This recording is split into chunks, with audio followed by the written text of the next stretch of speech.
things that you clamp on to the edge of the TV Mm-hmm. or the table? Yeah, I can probably just put a couple books.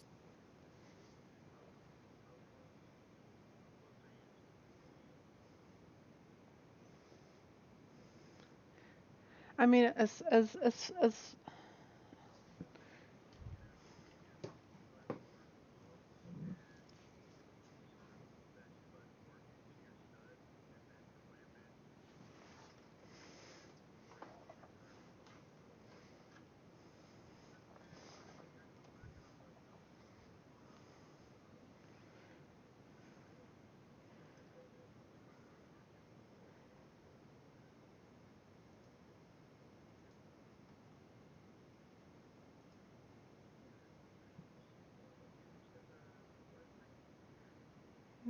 no.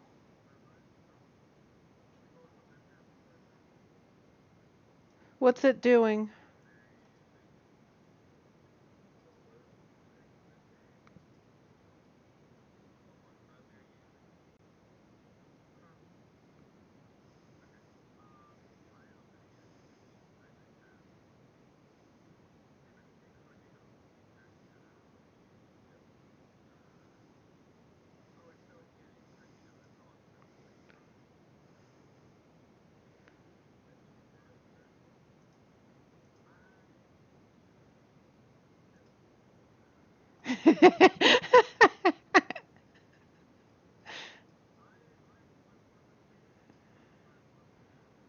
I hate Firefox.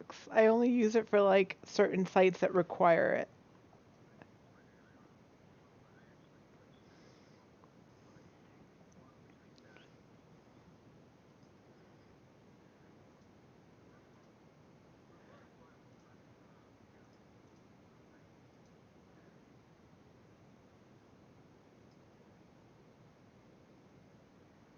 Oh God.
I just use the browser version.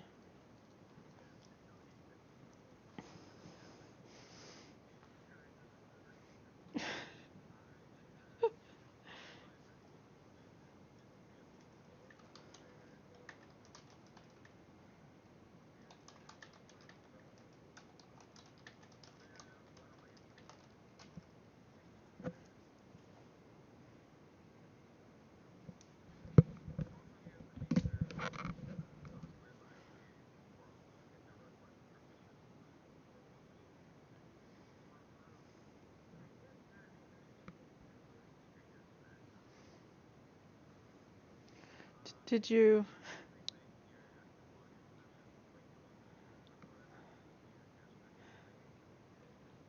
That's what I was gonna recommend. Just clear everything out and see if that helps.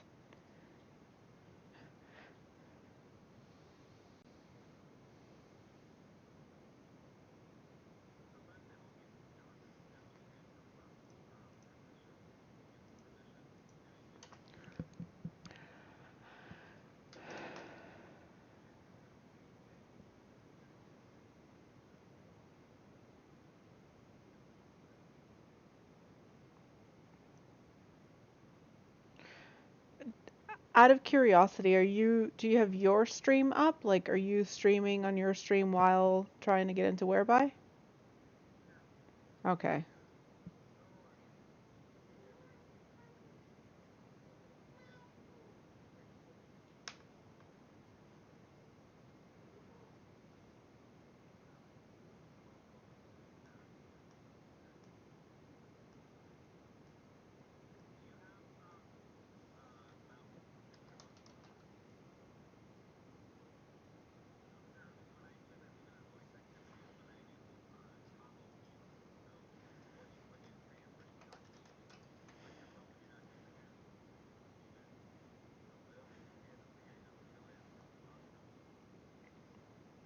Babe.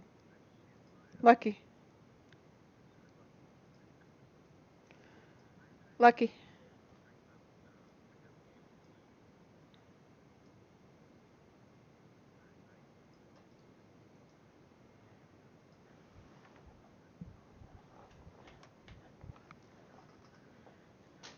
Check your WhatsApp.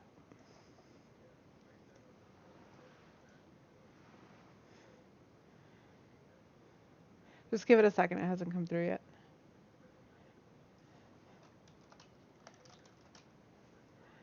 Hey, Oxy. Thanks. Sorry, I just noticed.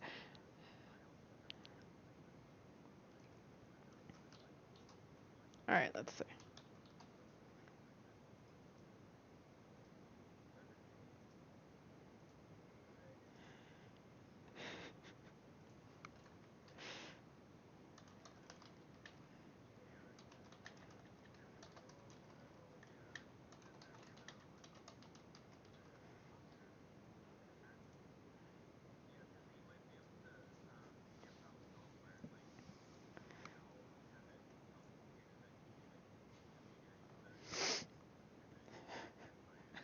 Just you need to go in the stream. Oh, because you're not okay. He hasn't started. You'll notice when it starts.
Sometimes we'll get a full panel. Sometimes we'll get, short one or two. Oh, oh, Abby.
I appreciate you calling me and letting me know.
And yeah, I'm glad to be back on here, hanging out with you guys. So, Nice. hi. Well, thanks for being on again.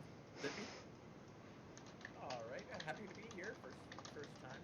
I am Speak Up Games. That's my handle on pretty much everything, with the exception of my YouTube. I'm a variety streamer. When I actually get on my own channel, I do a whole lot of other content with Dom, who's down there somewhere. Over on Talking Boxes Network. Um, on my channel, I'm currently running through Life is Strange 2, and a lot of my other content is over on youtube.com/sippycup, and that's Sippy's First Drink, which is my new or new to me games Hello. and a quick review of each. Nice. Oh yeah. Well, welcome on. Thanks for being on for the first time. Happy to be here. Cruise control. Hey, what's up? I'm Cruise Control. I'm going to start streaming again in September once I get my living rooms all set up to be a studio. But you can find me on Twitter at the Cruise Control. I have an Instagram, basically all the Cruise Control. I do art, video editing. I'm going to do some gaming, but wouldn't really say I'm variety as opposed to like maybe 3 or 4 things that I stick to. So, yeah. Well, thanks for being back on, man. Thanks for having me. Yeah, Lime Runner. Hello, everyone. My name is Lime Run. Call me all the time. New to streaming here on Twitch. Stream a little bit of Overwatch, some other games. Just like hanging out, figuring it all out. You can find me on Twitter, Instagram, Discord. Always looking for people to hang out with. Well, That's it. thanks That's all for I being got. on, man. No, you're good. That was short. Abby.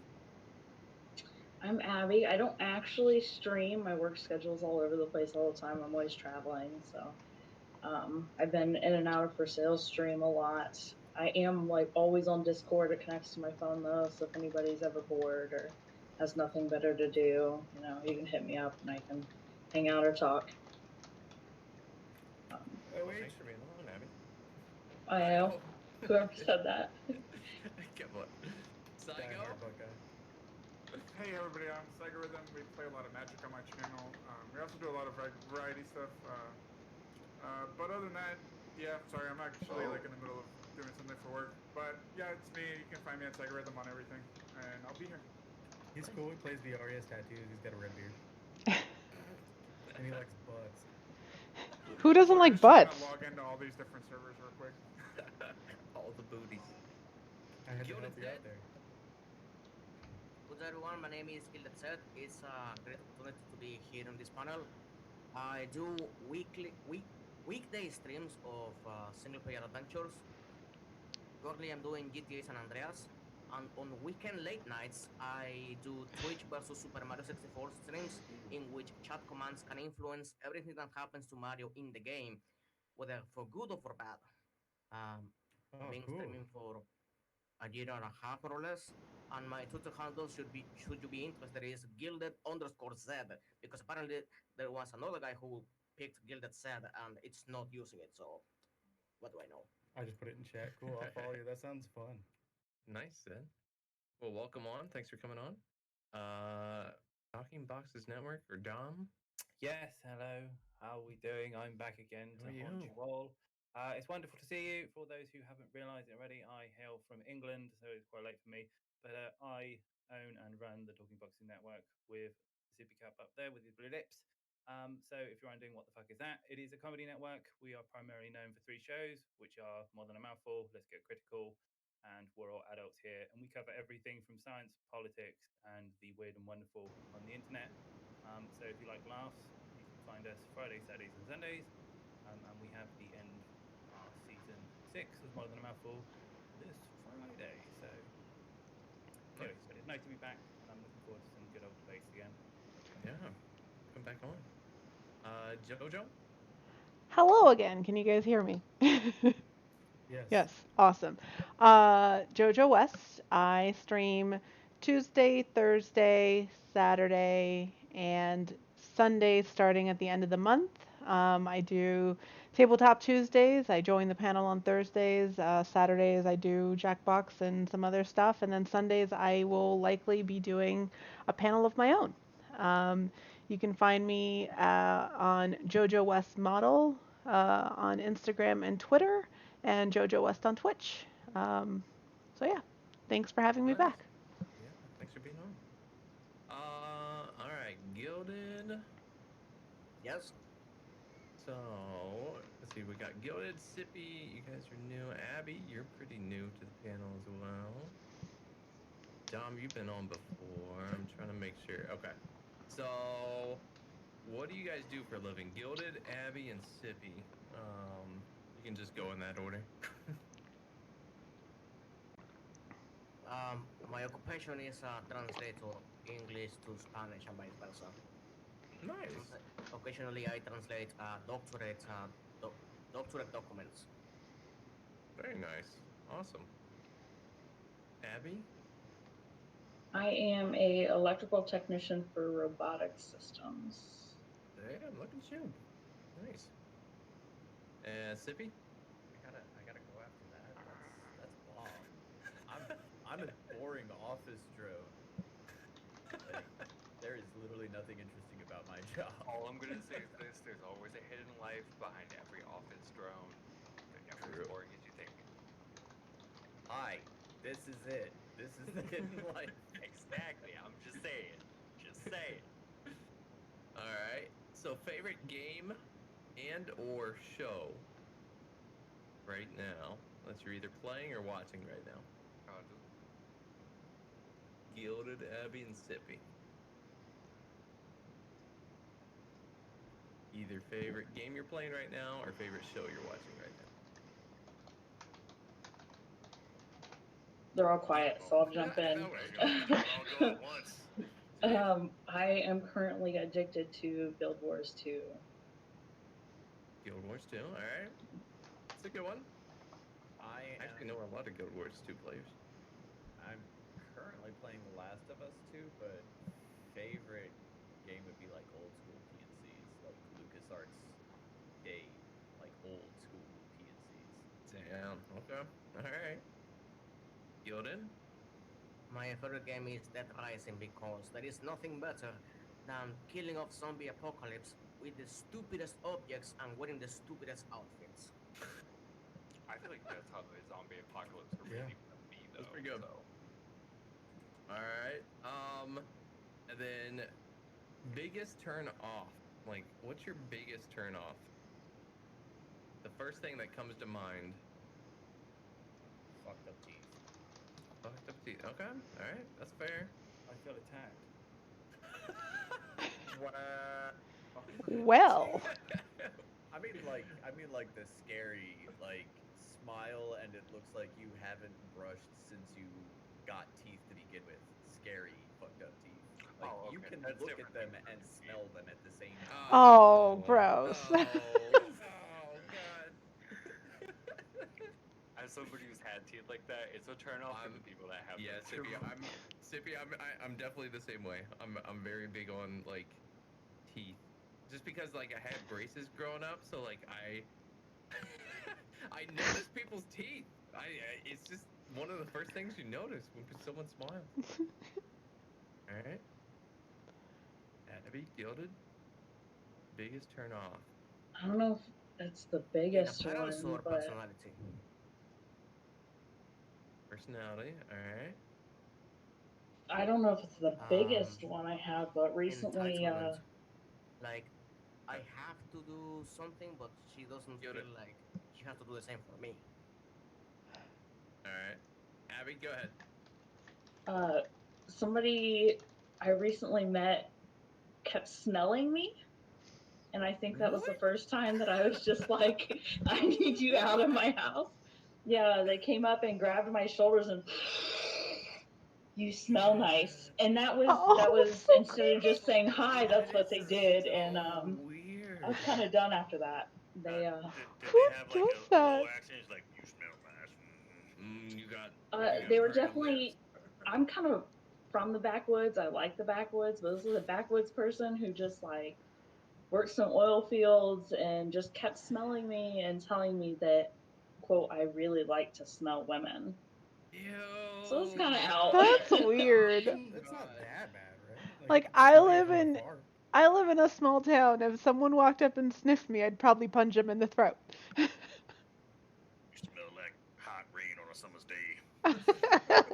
It smells like worms. God. All right. Biggest turn on. First thing that comes to mind.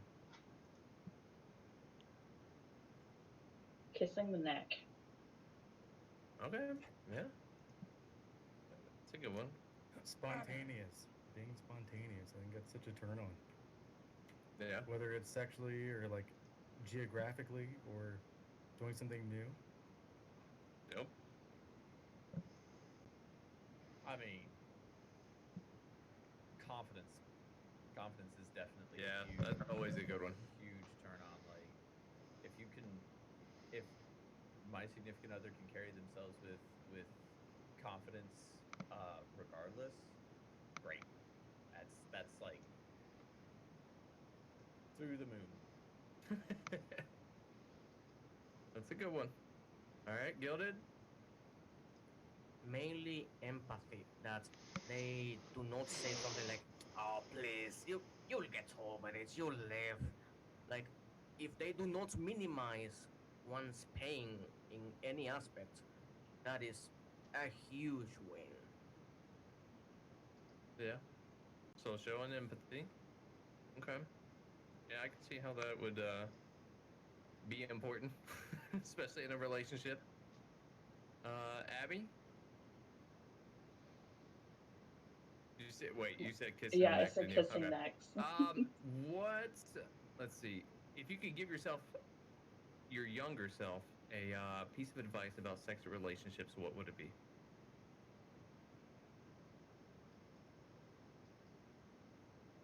Do not marry the chick you lost your virginity to. Oh, oh no! Yikes! Oh yeah, like How? just to even Wait. sum it down even more, you don't even have to date the person you lost your virginity to. how how old were you when you got married? If you don't mind me asking. It was the day after my 20th birthday. Oh no! Don't marry that early either. Yeah. Oh yeah, I got that one on my shoulder. Chris I is think I like, got oh, I married the feel first called time out at right now. 22. I was And 20. the divorce went through when I was 25 after we had a kid. It was like the only good thing that came out of that relationship. Aw, that's cute. Well, at least you have one good thing out of the relationship then. Abby, gilded. I guess I would say slow down a little bit. You know, I jumped into that crappy Please repeat the marriage question. too, so definitely take a little bit more time and not get married after a month. Yeah, yeah, that's a good one. Gilded. So the question was, if you could give your younger self a piece of advice about sexual relationships, what would it be? All right.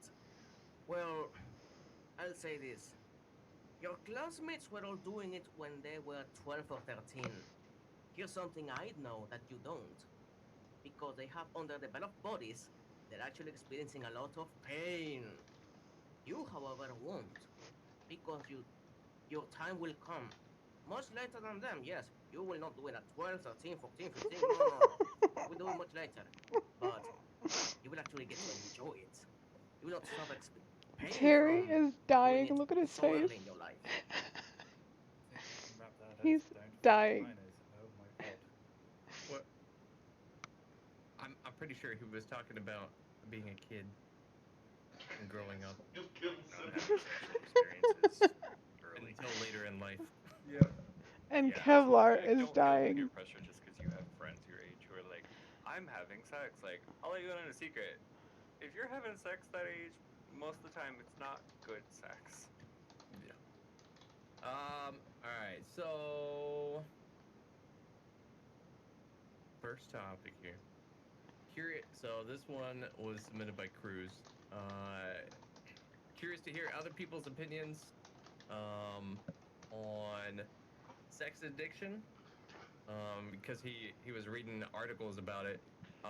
And said that Dr. Drew says that it becomes an What? addiction when it reaches the same criteria as other addictions, for example, negatively impacting one's life financially, physically, academically, harming relationships, etc. There's a huge debate as to whether there is such a thing as sex addiction in some psychology circles. Um, with let's see. So the question is, do you think sex can become an addiction? Absolutely. Like, uh, what got me with Dr. Drew's is like, you can absolutely have an addiction without negative consequences as well. And that applies to like many things, but absolutely sex can become an addiction. Like, especially for some people, like, it's not what they're addicted to, it's just the fact that they're predisposed to having addictions to things that make them feel good and give them releases of dopamine. But yeah, absolutely. I can see why some people might be a little fixated on it. Like there's a lot of people. So I've like this topic comes up frequently, especially on like Twitter and stuff. There's a lot of people that believe it is not an addiction or should not be considered an addiction. Right. Um, but like exactly why? Like it releases the same chemicals in your brain as other substances do. Like when you orgasm, when you get off, like the physical connection and emotion behind it. So like yeah, I can see how that would be a coping mechanism and would become addicting. Jojo? I think the like okay, so we're going into like the psychology of addiction, and there's a difference between like being addicted to coffee and being addicted to sex. An addiction to yeah, caffeine does not interfere with your everyday life. mm-hmm. Your addiction to sex, it affects everything. It affects your job, it affects your family, it affects your ability to actually build like intimate connections with people. And Yeah. that's what like a real addiction is. It's something that is completely inhibiting you from being able to go about your day-to-day life without you needing to do that thing. And like you said, your brain is already wired to want those happy chemical dumps. So that's part of the thing that happens. It's the same thing with like a drug addiction. Behavioral addictions are no different. Yeah. Gambling Yeah, is a I think behavioral I meant. addiction. Yeah, yeah, I Exactly. think I So, like, worded it why kind would of wrong sex there. You're not be right. considered an addiction? I don't get people's stances on, like, yeah, well, I mean, Like, I think sex can be an addiction. I think it sometimes gets confusing between where we're asking the question of, is can sex be an addiction, or am I addicted to sex? Because like what I meant with my thing is like sometimes you can have the beginnings of an addiction without the negative consequences right away, and you may be able to recognize some signs before you get too far along with the super negative ones. But mhm. I absolutely agree. anything that gives you a good dopamine release can be addicting. I So, literally think anything you do in life can be formed into an addiction, yeah. no matter what it is. If And you find enjoyment out of it, it can be an addiction. Nope. I mean, you like somebody could be addicted to porn, which is a thing. Like they like just addicted to masturbating to porn because they just like that's their fucking like coping mechanism. That's their like it releases those chemicals in the brain and they just get addicted to that feeling. Yeah, I'm gonna say what I just said in chat. I was gonna let everyone talk, but I think it's too funny. I mean, it's such a great point for me. Like, I have more of like, I think caffeine addiction affects me more in my everyday life than like sex would. It's just a personal thing, because like, I'm not always at work thinking about fucking. Like, I say that for after work, or I'll send a text ad or something. But Yeah, when it's I invading need caffeine at everything. work. Like, period. so Like, I need to be awake. So for me, it's like that fucks up my work more than like. But I don't have a sex addiction like that though, so I guess I Yeah. can't really compare it. Yeah. That's just just like what Aqua But just just to said. It's relate, a like, caffeine yeah, dependency. just to yeah, throw out I, some I, numbers because I think it's important. Like it might help people realize. Okay, 55% of convicted sex offenders actually can be considered sex addicts. Like if you look at all of their behaviors and all of the things and the way Damn. that their life affects, like how it affects their life, 55% of convicted sex offenders qualify as sex addicts. And 71% of child molesters qualify as sex addicts. So there's a difference between am I addicted to sex because I want to have sex all the time and do I have a sex addiction because I'm willing to throw myself onto someone that is unwillingly participating in this? Yeah. It becomes I think it becomes an addiction once it starts interfering with regular social life or finances or Mm-hmm. law or anything in those regards. If it's something that's against the well, I'm not against social norm because fuck the social norm, but anything that's against common sense, just because you have this urge that you have to have it or have to do it, that's when it becomes an addiction. Everyone loves sex. So those who don't, well, I guess props to you because it saves you a lot of trouble. Oh yeah, yeah, But I'll agree with that. As it's an like addict myself, like not to sex, I'll agree. exactly Like I if it doesn't stopped affect you. becoming a person who was just a pill popper and became an opiate addict the moment the opiates started controlling my life instead of me. So like if you get to a point where like I really love having sex, but you start to notice like it's all you can think about, it's intruding all your thoughts. You can't get through a normal workday with thinking about it, like you can't focus. You might have a sex addiction, but if you just really like sex and you're just having a normal functioning life otherwise and you're thinking about it all the time at the appropriate times, you're just a horny person. And have some fun.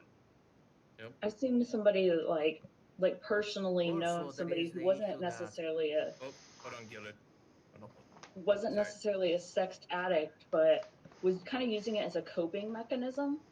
And I can see very easily how that line could get blurred very quickly from coping mechanism to addiction.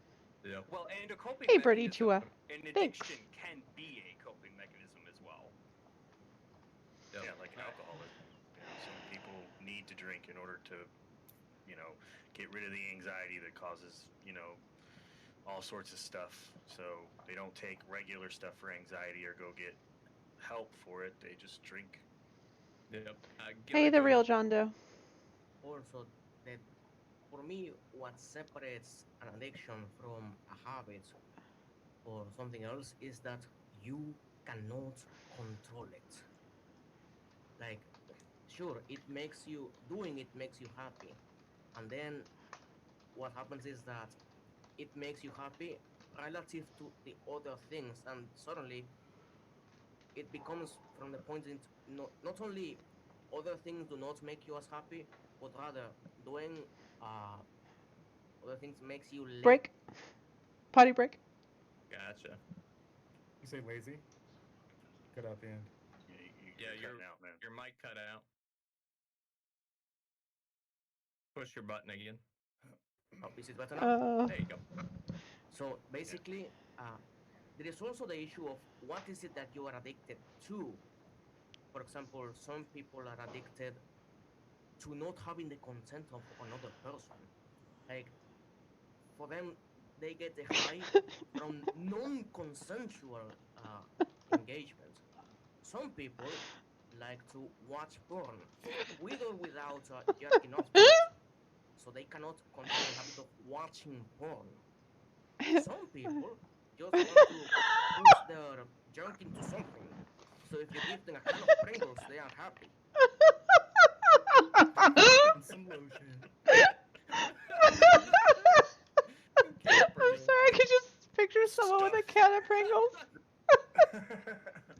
I just went through like Well, I'm gonna have to- a can of Pringles. Like, I used to know a Jesus. guy whose Once nickname you was pop it, Pringles. First of all, like, Once you pop. that's impressive.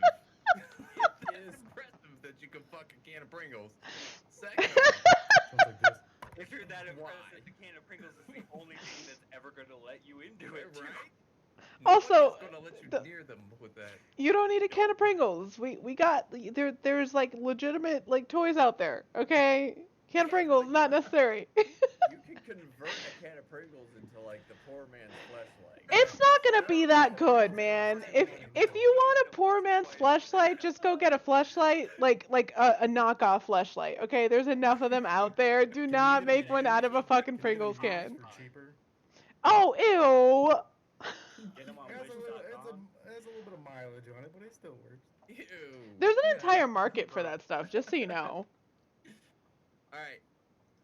Anyone else for the question about like do you think porn addiction is a thing?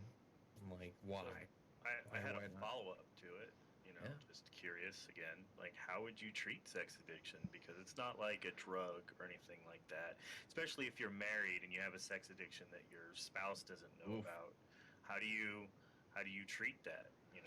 What are the steps for that? Because it's not AA. You can't just That's it's a human thing. Like, it's not a substance Like- outside of being a person.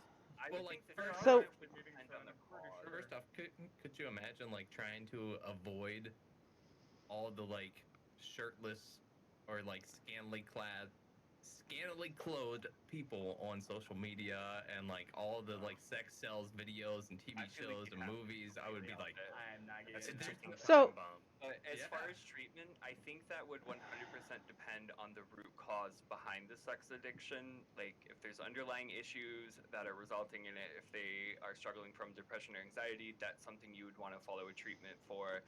If it's something that's coming out from undiagnosed trauma, something like therapy might be helpful.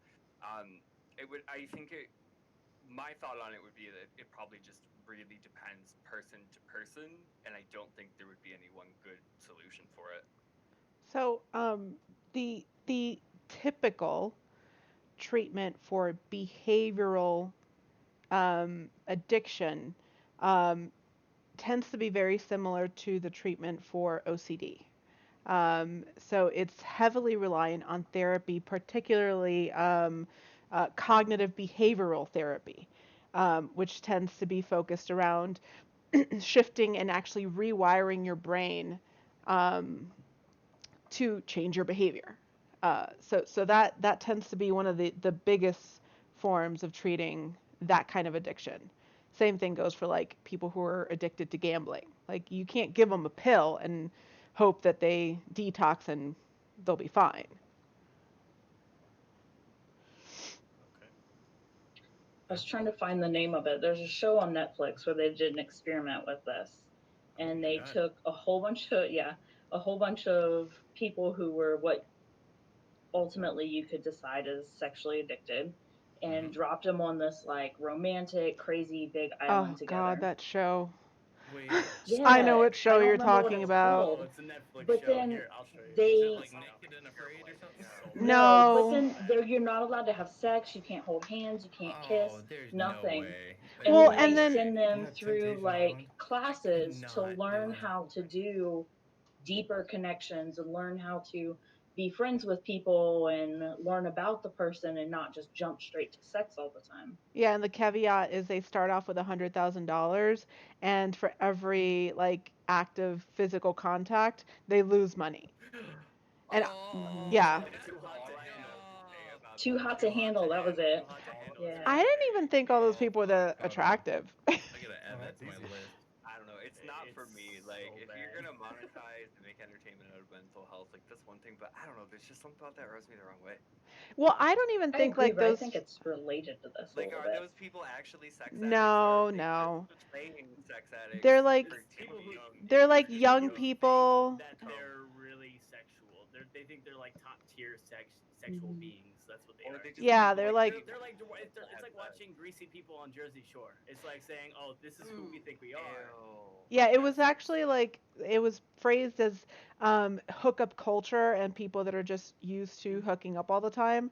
But like if you go and watch the preview, like I personally was like, please, I'd walk out of there with like everyone's money because I wouldn't want to touch any of them. Walk out of there with I could walk out of there with all of them. Joe just I'm like, like the fuck. number one person for don't look at me, don't touch me, don't speak Yep. to me. I'm gonna sit in my room and hang out. Like, screw you. You're not that attractive. I'll take the You're gonna walk in $100,000. the same room, you better not even breathe. But the You're idea of being it was the mom of the encouraging island, Jojo. as a group not to have Oh sex. yeah. Keep your finger on the app, but rather keep your finger off the abs.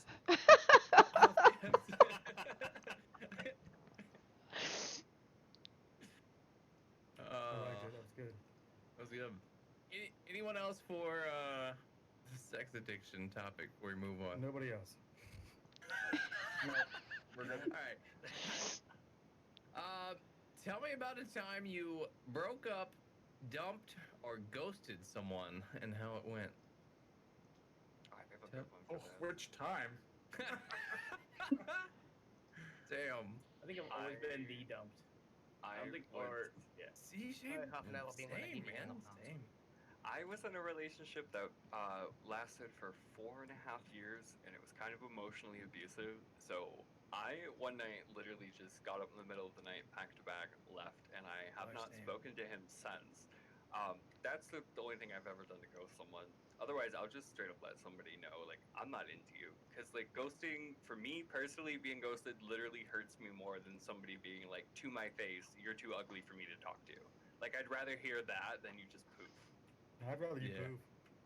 See, Yeah, I do not ghost. I do not ghost people. Like, if they are just super, like, aggressive, like, why aren't you talking to me? Why aren't you messaging me? Then, okay, yeah, fucking ghost them. But if they're, like, a genuinely nice person, and there's, like, a couple things that you're not feeling with them, like, just fucking tell them, especially if it's something they can change. If it's something they can't change, like, I don't know. Like Like, if you're like, I don't like the way don't your know. nose crinks to the side. Like, don't tell somebody that.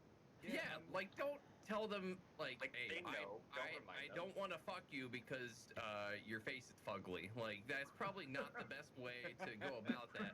But Is that your like pickup line? if let's say I don't know you broke up with them with which. If this was the one thing you broke up with them about, you're shallow. Let's say they're I don't know, their teeth was yellow. Like at least fucking like say I don't know, whiten your teeth. Like I don't know. Which I like would give them respond, feedback "Hell on no." what they fucking Just very discreetly gift them a toothbrush and toothpaste or extra whitening, and just be like, Wait a minute. I felt you you can needed take it. great care of your teeth and have very. I'm just gonna say this right now, as somebody who like is dating with teeth issues, you can have very healthy teeth that are yellow. Just because they're Yep. not shiny you white can. does And not you mean they're stain. not I mean, like healthy. if you have well And water. some people can't whiten their teeth. I don't know if y'all know this, but bleaching your teeth is actually incredibly harmful and removes layers of enamel It off is. your teeth. And if you have soft teeth already and they're yellow, you're gonna have nothing left. So like if I'm in a relationship with a guy and he's like, I don't like the fact that your teeth aren't pearly white. Bye. Like So, I'm not yeah. gonna get I don't my like teeth your dick removed. swamp, but it's still there. Okay. If you have well water that doesn't have fluoride, that will happen to your teeth just naturally, and you could have perfect teeth. or you drink coffee, or you Oh, you smoke. I mean, like there's so many things that can Or like you stain the color of your yeah, teeth. Like what they're there's, supposed like, to do. so many different things like someone could nitpick. Let's say you're I don't know, too hairy. Like just Ouch. be honest with the person. Be like, I don't know, me personally, you're just too hairy for me. Like I just like I'm just not feeling it. Hairy women have you met? And I don't want to put it on you. So, like force you to change to make me happy. You know what I mean? like, I would say that in general as I need what I need. You don't have it, and it would be Mm-hmm. selfish of me to change yourself in order to get it. Or Yeah. to put that pressure on you to change it. Yeah, yeah, yeah. Yeah, exactly. so I don't think I've ever ghosted anyone because I think that ghosting is like super immature. It just means like you don't like I don't it's just like Same. if you Kind don't of the like same. someone or if you don't want to date them, just be like, look, this isn't working out. I'm moving on. Mm-hmm. Yeah, that's Yep. all you gotta say. You But don't even have to explain it. It's like like it's not working out. I gotta go. Bye. I If think now, sorry, go ahead. I was just gonna say my worst breakup was with my ex-husband. Like I was living in DC and I had been trying to get him to move up to DC for a year and he kept saying, "Yeah, yeah, yeah, I'm moving." And then I finally just said, "You know what? Fuck this. I'm done." And I mailed him divorce papers. Because living in Sick. Virginia, you don't have to like there's no like we had been living separately for 6 months. So I was like, "Here's divorce papers. Keep all the shit. I don't want it. Just sign the papers. I'm done with you." Yeah. That was my worst. But I don't ghost. Ghosting is wrong. Don't ghost. I I don't ghost people. I'm trying to think. Okay, the only time I've ever ghosted somebody, the person was okay. We were looking for a third person to join us, and we met the person for dinner to like have drinks and dinner and like meet them beforehand, make sure we all clicked. And dude was nothing like his pictures. Nothing like his pictures. Oh. And when he ate at dinner, he was eating a salad, and like Oh the god. food was like covering his face, and it was like falling out of his mouth, and we were like, Nope. Nope, Like, nope." I got quick. the ghost you. No. That's Real only quick, acceptable can if I you're eating just ribs. Can I just ask how Except if they're anybody eating who ribs. doesn't look anything like their pictures thinks that when people Oh. see them in person, they're not gonna notice? I Yeah, it was feel pretty bad. I feel like it's okay to go somebody if they're catfishing. Like, See, Yes. but but I haven't even I done it think you know that what? way. Really? So, no, because it's Wow. mean. Like, I went on a But date with this girl, that, and bro, all her that just fucked pictures. with your time. No, but this That girl. pisses me off. No, like, all her pictures, she Oh, looked like a Didn't lot make them any. smaller. And then I got there, and I was like, oh, okay. Like, she was like a head, like, not like, just like It's a ill. heavy Like, person she that was takes big ill, pictures. obese. And I was like, oh, okay. Well, we sat down, we had our date, we like had some tea, and then I kept her on social media and just like stayed a friend because oh like yeah. I didn't want to like just ghost and make her feel bad. Like it's just I can't. Like that's awful. But I that's don't also know. really common on dating apps. Like it's Absolutely. always like these pictures, these selfies where it's like up top. Mm. Well, that's a See, but sign. If that's all you see, like from up Don't get here, me then wrong, chances are they're I'm lying. That's why I most ask for standard social I'm media attracted before meeting to, somebody. Like, I will but not like meet you unless you give me your social media first. I Like, if you're not giving, Stalk like, if them. we're meeting in person and you haven't given me your social media, I'm already sketched out. Like, that sketches me out. Like, I'd rather not meet like you because for But you me, I can don't still even know who edit you are. stuff. You the know? best looking person in the world. You like don't have to be a solid 10 out of 10 or whatever, but like just be yourself. Like I'm not the hottest looking dude. Like I know what I look like, and if somebody wants to sleep with me, like they're gonna sleep with me because this is what I look like. Mm-hmm. Nope. If you can't already search for their social media, like if you can't find them on your own, Yes. then that right there is sketch. It's like okay, Most Mhm. people can't find my social media from dating You can't sites. find me on social media. Like Yeah, you can't find we're me from streamers, like so dating we sites. obviously have to lock our shit down. If you don't, then Yeah. for you. So that's not Yeah, I really necessarily a don't. good like factor. Hashtag rural American gay. I don't like on any of the dating apps. I don't have my last name. You can't get any of my social media. Like I'm not taking a chance that some weirdo somewhere near me is gonna be like, oh, look who it is. No, ma'am. I am 100% okay with Bumble because the females have to Yes. respond first, and it's like Yes. there you go, try me, Mhm. break that stigma. Let's go. Mhm. I like Bumble. I It do gets a too. little weird when it's two women though. Because they But like it could be either one of you and like responding to each other. You flip a coin at that point. You just kind of go for it because like it literally is set that it's the woman that has to respond. So when it's two girls, you just kind of sit there at a stalemate, like, well, who's going first?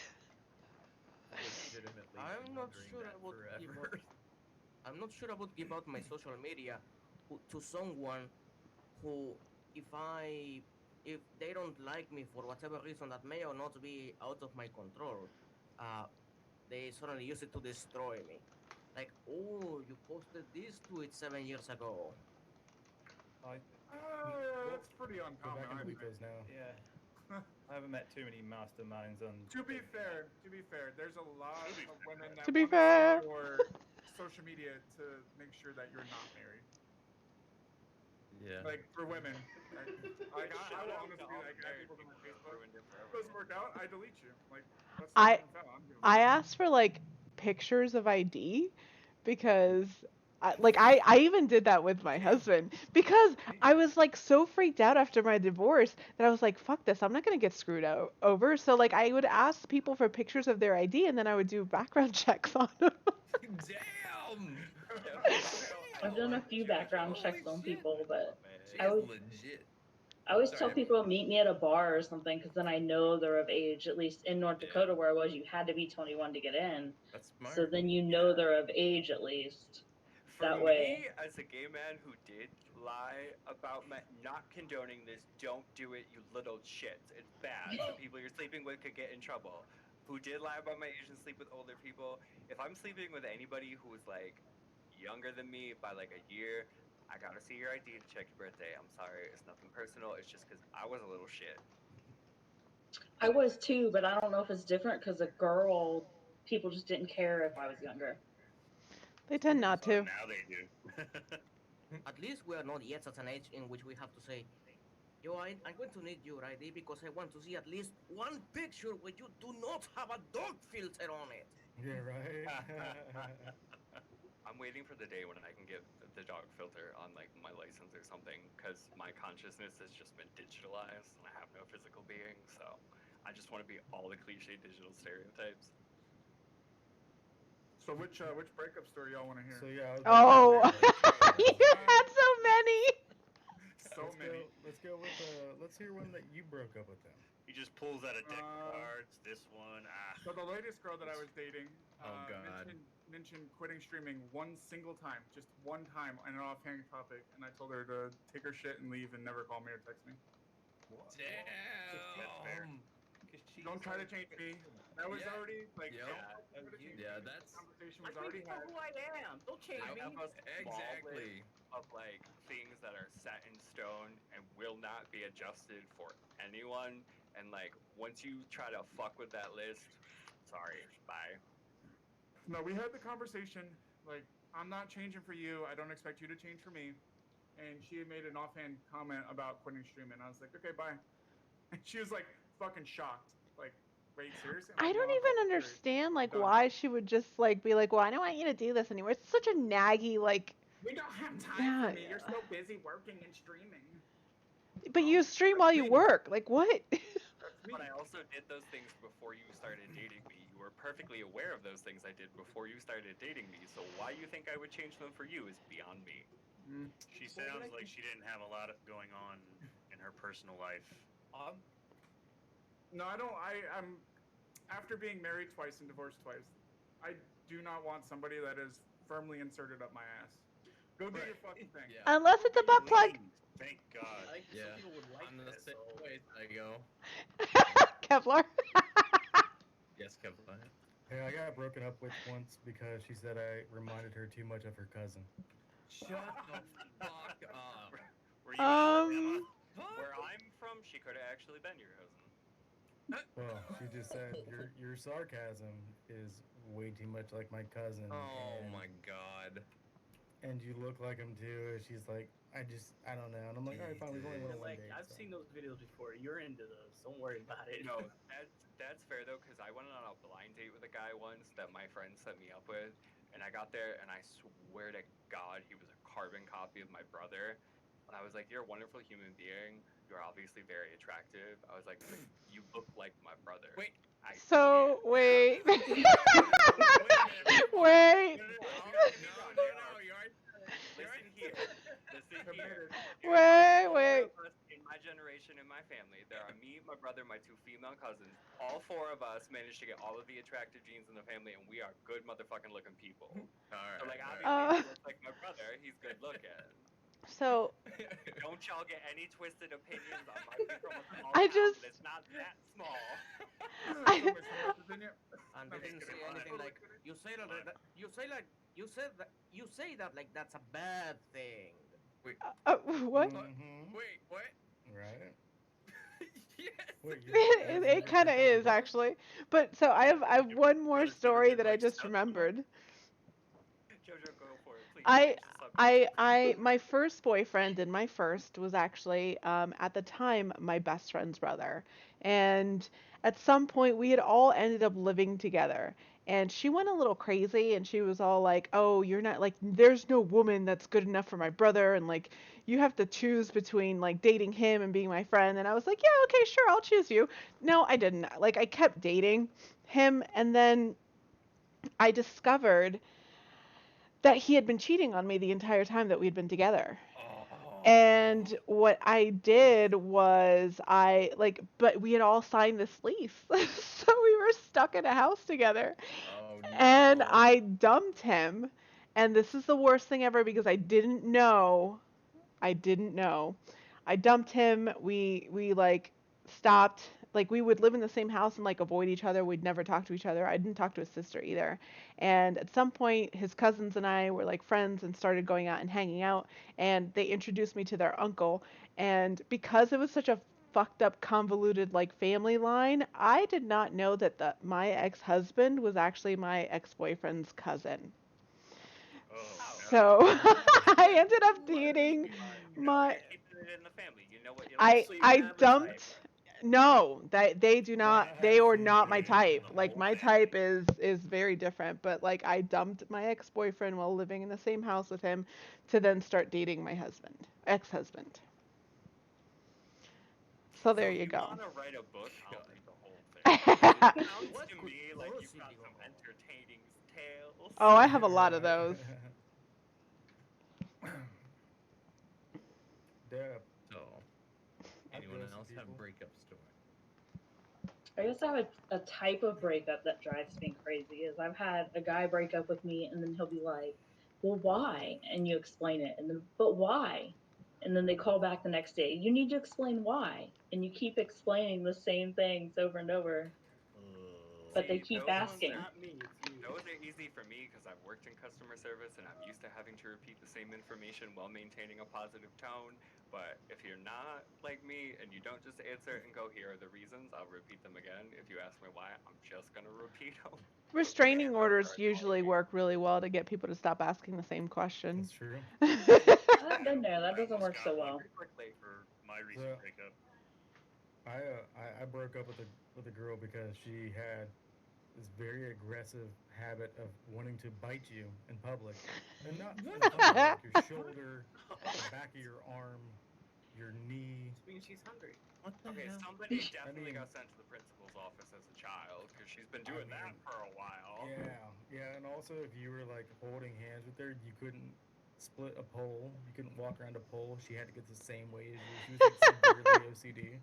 And like, yeah, if you went left around the pole and she went right, she would run back around and go left and go back So if around and make anybody it Oh, right. she just sounded a little clingy too. Oh, she was Yeah. great in the sack. If you're looking for an example of like somebody who may need Favorite ones always cognitive are. behavioral therapy, that's one of those people. Well, you know that So- the crazy to like the attractive to crazy scale is a thing. So, you know, if she was great in the sack and pretty, that's probably why she was crazy. Oh yeah, I dumped her. So, I had I wouldn't call this like dumping because we weren't like dating, but I had like a friends with benefits that I don't know what the fuck her infatuation was, but like we would be sitting there like I don't know on the couch or in bed or something, just laying there kind of like cuddling, and she would just rub like one nipple just nonstop, like it'll split fucking hurt, and I'm like, Only Stop. one? She wouldn't like change it up to I the literally other one? kept telling her to stop, and she just would put her hand back and keep doing it. Like I would push her hand away. Like finally I was like, just all right, we're Wow. So you take your teeth we're and just going grind home. them one like Just the one nipple, and she wouldn't even grab move one to and the tear other up. And she nipple? wouldn't Just- even rotate between them. Like Did you you couldn't put even a Band-Aid? compromise with her. Like just move to the other one, all right? This one's Stop. red and it hurts. Put a It Band-Aid hurt over how 'em. much you massage it. It's not gonna lactate. You better No. stop. Oh, What is your gross. She was trying to infatuation with change your nipples? frequency. I've got nipples, God. fucker. Can you milk me? Milk me? Oh yeah, you can man. milk anything I've with never seen nipples. an almond have a titty. I don't So know. how do we milk them? The only, well, other than that, I've only had like 2 or 3 breakups my entire life. Like usually, I'm the one, like Kevlar said earlier. Like I'm the one that is like, okay, if I'm in a relationship, I'm putting You in. put some effort in. I put in all like as much effort as I possibly can to make it work. Like I want to know what the issues are, like what we need to work on. Like if you have issues, fucking like be a goddamn adult and talk about it. Like let's sit down and fucking figure this out. But Yeah. I don't know. I can't fucking fix shit if it's at the end of the relationship and you're. Well, no, and haven't- I don't think it would be your job, honestly. Like, I think that's how a relationship is supposed to work. Like, what's the point of dating if, like, you really love this person, okay, and you come across an issue and you don't work on the issue? Like, why are you bothering to date in the first place then? Like, what's Exactly. your end goal? Are you looking for somebody to consistently have sex with? Are you looking for somebody to have a casual romantic relationship with? Or are you looking for like a partner? Like you have to determine what you want out of the relationship before you can guide it where you need it to go. Yeah, but as we know, it's not black and white. Is that? It's Unfortunately, Nope. we all know the steps and roads that we need to go on, but there are lots of trip me ups. Even this conversation we're going about is usually stems of we don't want to hurt their feelings. There's some social consequence. You're fucking someone at work, etc. It could impact on their thing. It often is the case. It's in a social circle, so that fucks up your whole friendships, etc. So there's lots of little things. Oh yeah, it can be messy. It's and that's sometimes why you we get lucky and things are clean, and sometimes just like anal, things get shitty on occasion. Yep. That's also why you don't date people at work. Don't shit where you eat. Shit gets complicated. It gets no, Really don't shit. do it. Don't Like, do it. If you you guys ever- genuinely I like, found your life mean- partner at work, like go for it. But like I would highly recommend against like casual dating in the workplace, like occasional You fucks never and dip whatnot. your pen and company ink. Yeah, no, you just don't do it. It gets messy. If you break And no up, they matter get what, jealous. The promotion is not worth If- it. The promotion If is never they are, worth it. I don't know. For me, if it's a big company and they're in a completely different department and in a lower position, A would lower probably date. position. Actually, it would be really, really bad if the person that you were dating was in a lower position because then Like- it's like, That If- screams abuse of power. Sorry. completely different department. Like Oh, I no. have no say so over them whatsoever. the only reason why I say it is because workplace relationships tend to get complicated. Because think about it, there's no separation. You're hanging out at work and you're hanging out at home. Hey Aqua, you're so pretty. And then shit gets crazy and you break up and then you've got someone that's sitting in the like corner of the office just fucking glaring at you. Nope. If you're gonna do it, I think it just boils down to don't be messy. Like, just don't be an asshole to your coworkers, especially if you're fucking them. Mm-mm.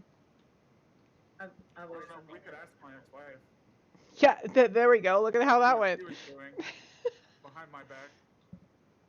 The only thing I think about that is that you're allowed to like someone in the workplace, but it would be most, I don't know, it would be best if you waited until you don't share that workplace anymore. Like, if you quit the workplace of they do, because I don't think any of you are expected to just retire there after 25 years of service with a golden Rolex.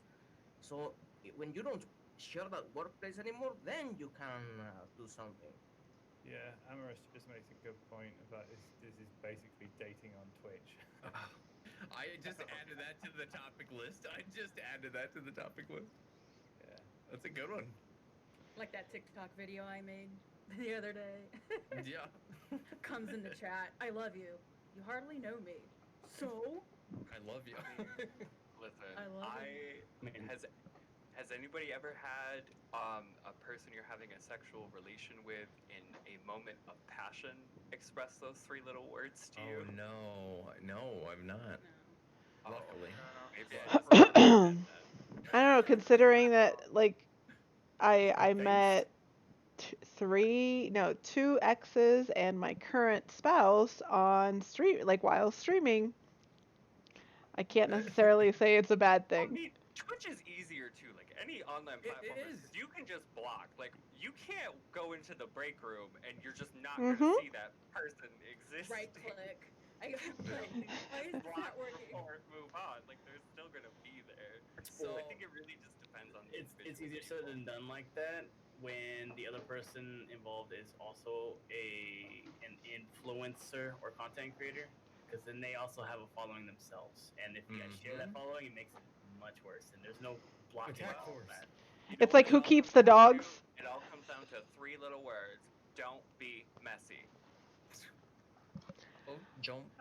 I've actually dated a lot of people in the workplace. You So. can't exactly guarantee it's not going to be No. messy. Because the other But person. like, if you're, Listen, the workplace is there not a are some buffet. people who do know that they have patterns of habits when they sleep with certain people in various settings. That There's tend to chicken have in the negative oven. consequences, A and whole they roasted continue chicken. to do them anyway. So if you're one of those people, don't What? sleep with coworkers. They don't want to sleep with No, you no. anyway. I So, heated it okay. this afternoon to like bring it up to Do you like nice think, juicy temperature, but it wasn't so like in there there's overnight. a lot, I put it in the fridge. A lot of people that are like, Twitch is not a dating site.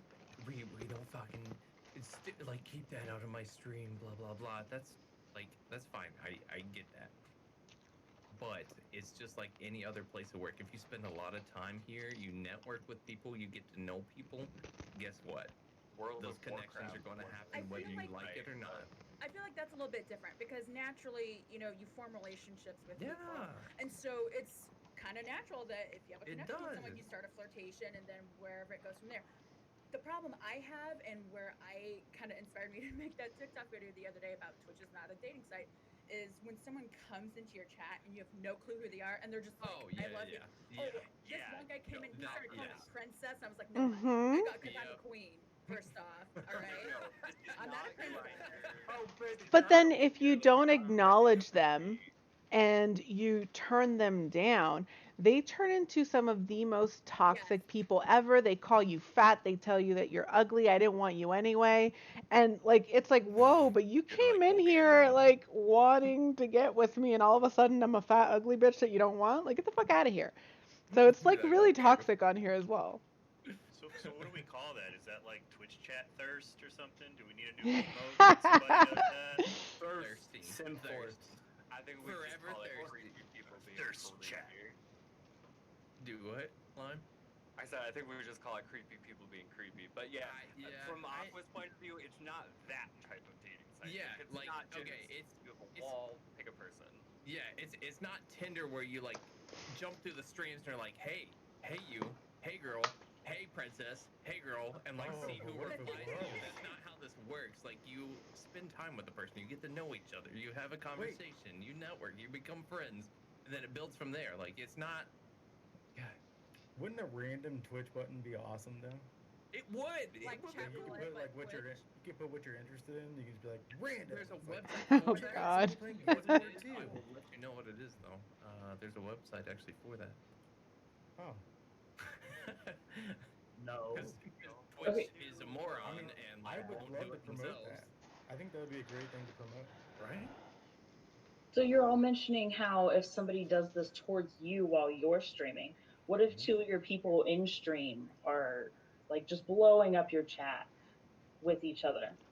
Please, if they're making my chat like Whatever, yeah. busy, Like then that. by all means. Oh, I want that. I say Put that that commentary. If you comment on it, then that's all them. I don't give a Now, Once you get that email report of the analytics, it's gonna make you wet. Yeah. Chatters.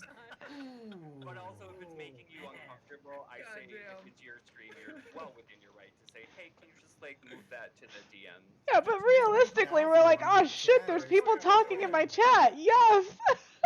But like me personally, I'll be like, what? You want to have a full-on discussion? You want to recite the Declaration of Independence in my chat? Go for it. I need the analytics. You can sit there and type A, B, C. Y'all say that, but like I have had early on in my time streaming, I had like 2 high schoolers that were in the throes of a terrible breakup, just blowing up my Oh, that chat. sounds like a blast. Imagine If negative and they're attacking each other, I stop and like tell them to like take it to Don't allow DMs. children Yo, in if you're being stream. messy, I'm gonna mop you up. But if you're being clean, Yeah, have Phil. at it. Yeah. Well, I mean, if I knew there were high schoolers, the first thing I would do is ban them because my channel's tagged as NSFW. Like, I'm an adult. I don't need kids in my chat listening to half the shit that I say. There's a reason I don't work in education. Don't do it. I was like, save yourself, run. I don't think Honestly, I it makes me imagine kind of that. happy when people are like, "Hey, I'm 12." I'm like, "Okay, bye." Yep. Oh god. Hey, I'm 16. Hi, 12. I'm Bye-bye. lying. Don't let the door hit you where the good Lord split ya. Like People I will be like, "Why are you I scaring don't everybody know. that does?" I'm like, "Cause like, dude, we're literally drawing dicks on Jackbox. Like, it's Yeah, not for go 16-year-olds." away. Yeah, it's definitely not. It's usually the Totally 16-year-olds who are drawing the dicks on Jackbox.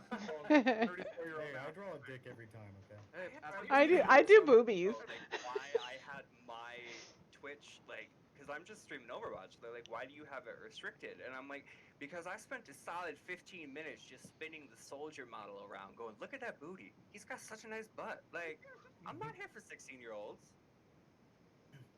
They can buy their own game and look at his butt. At least you have, I mean, I don't know, I had a Jackbox game in which they didn't draw dicks, but one poster said, Bush did 9/11. Yeah, anything like that. Alright, usually, alright. especially political stuff, just block that stuff. Yeah. Yeah, Jackbox is tough. Like I Oh, usually whatever, don't get man. messed with. I usually don't get messed with because I do like the Twitch login, and then if new people join the game, I kid you not, I have my mouse over the hide display and my finger on the turn down the stream volume, like ready to go. So I do not mess with that. Oh yeah, I pretty much tell everybody that joins the games for Jackbox, you know, like, there's literally one thing and one thing only that I care about, and that is the racist bullshit. So you can talk about sex, you can draw vaginas and dicks and whatever you want, but as soon as you get racist, then you gotta go. See, Yeah. I worry more about the shit that I do on stream by mistake. Like the other day, I was like moving my camera around, and 2 giant dildos like. So I was like, oh, that VOD's getting deleted. I had to do a background Because check. why I not? sat down getting on here. I was like looking at the headboard. I was like, are we in the clear? Yep. Who has had stream accidents, by the way, where You. you had to delete VODs? You. Your perspective on this, Terry. Almost. Oh my god. Yeah, I've got a terrible one. So the first one is I was streaming. I decided to turn it off. Thought I turned it off. Went downstairs. Mrs. was like, I really want to start shagging. So we're shagging away, and all of a sudden my phone started going bing, bing, bing. I was like, what's going on? No. We can hear the headboard was hitting the wall downstairs, and it was echoing right through the stream. Oh. Do you have the box? That's like my worst No. nightmare. The Oh. second one, I did it was like a 12-hour stream. I was absolutely fucking knackered. So I was like, can I have a great one? Thought I pressed the stop button, did not. There was literally the green screen and the bed, and I went home stripped off, got completely naked into bed, and all of a sudden, about half an hour later, my friend's ringing me, going, oh, your stream's on. And I got up drearily, absolutely bollock naked, went to the front of the stream, and then my phone goes off again, and she sent me a picture of the fucking VOD, me bollock naked, and I was like, oh, fuck, and so I knew that That's bad. Alright, so I don't feel as bad about mine. Uh-huh. Yeah, I feel pretty bad about mine, but Sippy, like, what was yours? so I have a few, but the one that immediately comes to mind is I decided to turn Bloodborne into a drinking game, which is not a good idea. Oh Okay. God. And Oh I God. was Your poor delivery. You know, there's can. pork At the time, cracklins I or was whatever. vaping for smoking, and so I was like, I got to a point where like my Okay. head was bouncing off of my microphone every couple of seconds. And so I was like, you know what, guys, I think I'm done. And Okay. I hit the stop stream button, but I forgot. I went outside to smoke a cigarette before I passed out. I went back upstairs, and I looked at the computer. At that time, we were living in an apartment over a friend's garage while our house was getting built. And I looked at the computer, and I was like, oh, I forgot to stop stream. So I hit this button, which started the stream, and then like cameras on me, and you'd literally just see me go slam on the ground. My wife like hops out of bed, lays a pillow down for me, gives me a kiss. She lays down in bed, and there's like 3 hours of me just on the floor, and you can hear just too drunk, until I finally passed out. What? I wake up in the morning, and my Twitter is like littered with DMs and people adding me because they're like, "What the fuck happened, Sippy? Are you alive? Are you okay?" Because it was just a stream of the back wall, and the first 3 hours of that stream was just me hitting the floor, screaming, "Too drunk." Too drunk. So Oh man. the other night, I was playing multiplayer games, and so one of my channel point redemptions is to do like push-ups, sit-ups, squats, that type of stuff. And I had on like I don't know, workout shorts, like He had the gym sweatpants shorts on and no yeah, underwear. gym shorts and Don't no sell underwear. yourself short. You were free balling, admit it. I was. So I went to go do push-ups. Recipe for disaster. Adjusted my waistband. Apparently had no idea how far I pulled my waistband out, and that I was like leaned forward. So It was everyone got a like one of those like teetering 0.5 second like. You're like, I'm just gonna pull my pants as far out as I can and just lean forward because I'm not familiar with what's under my shorts. I've never seen that before. I just gotta take a look.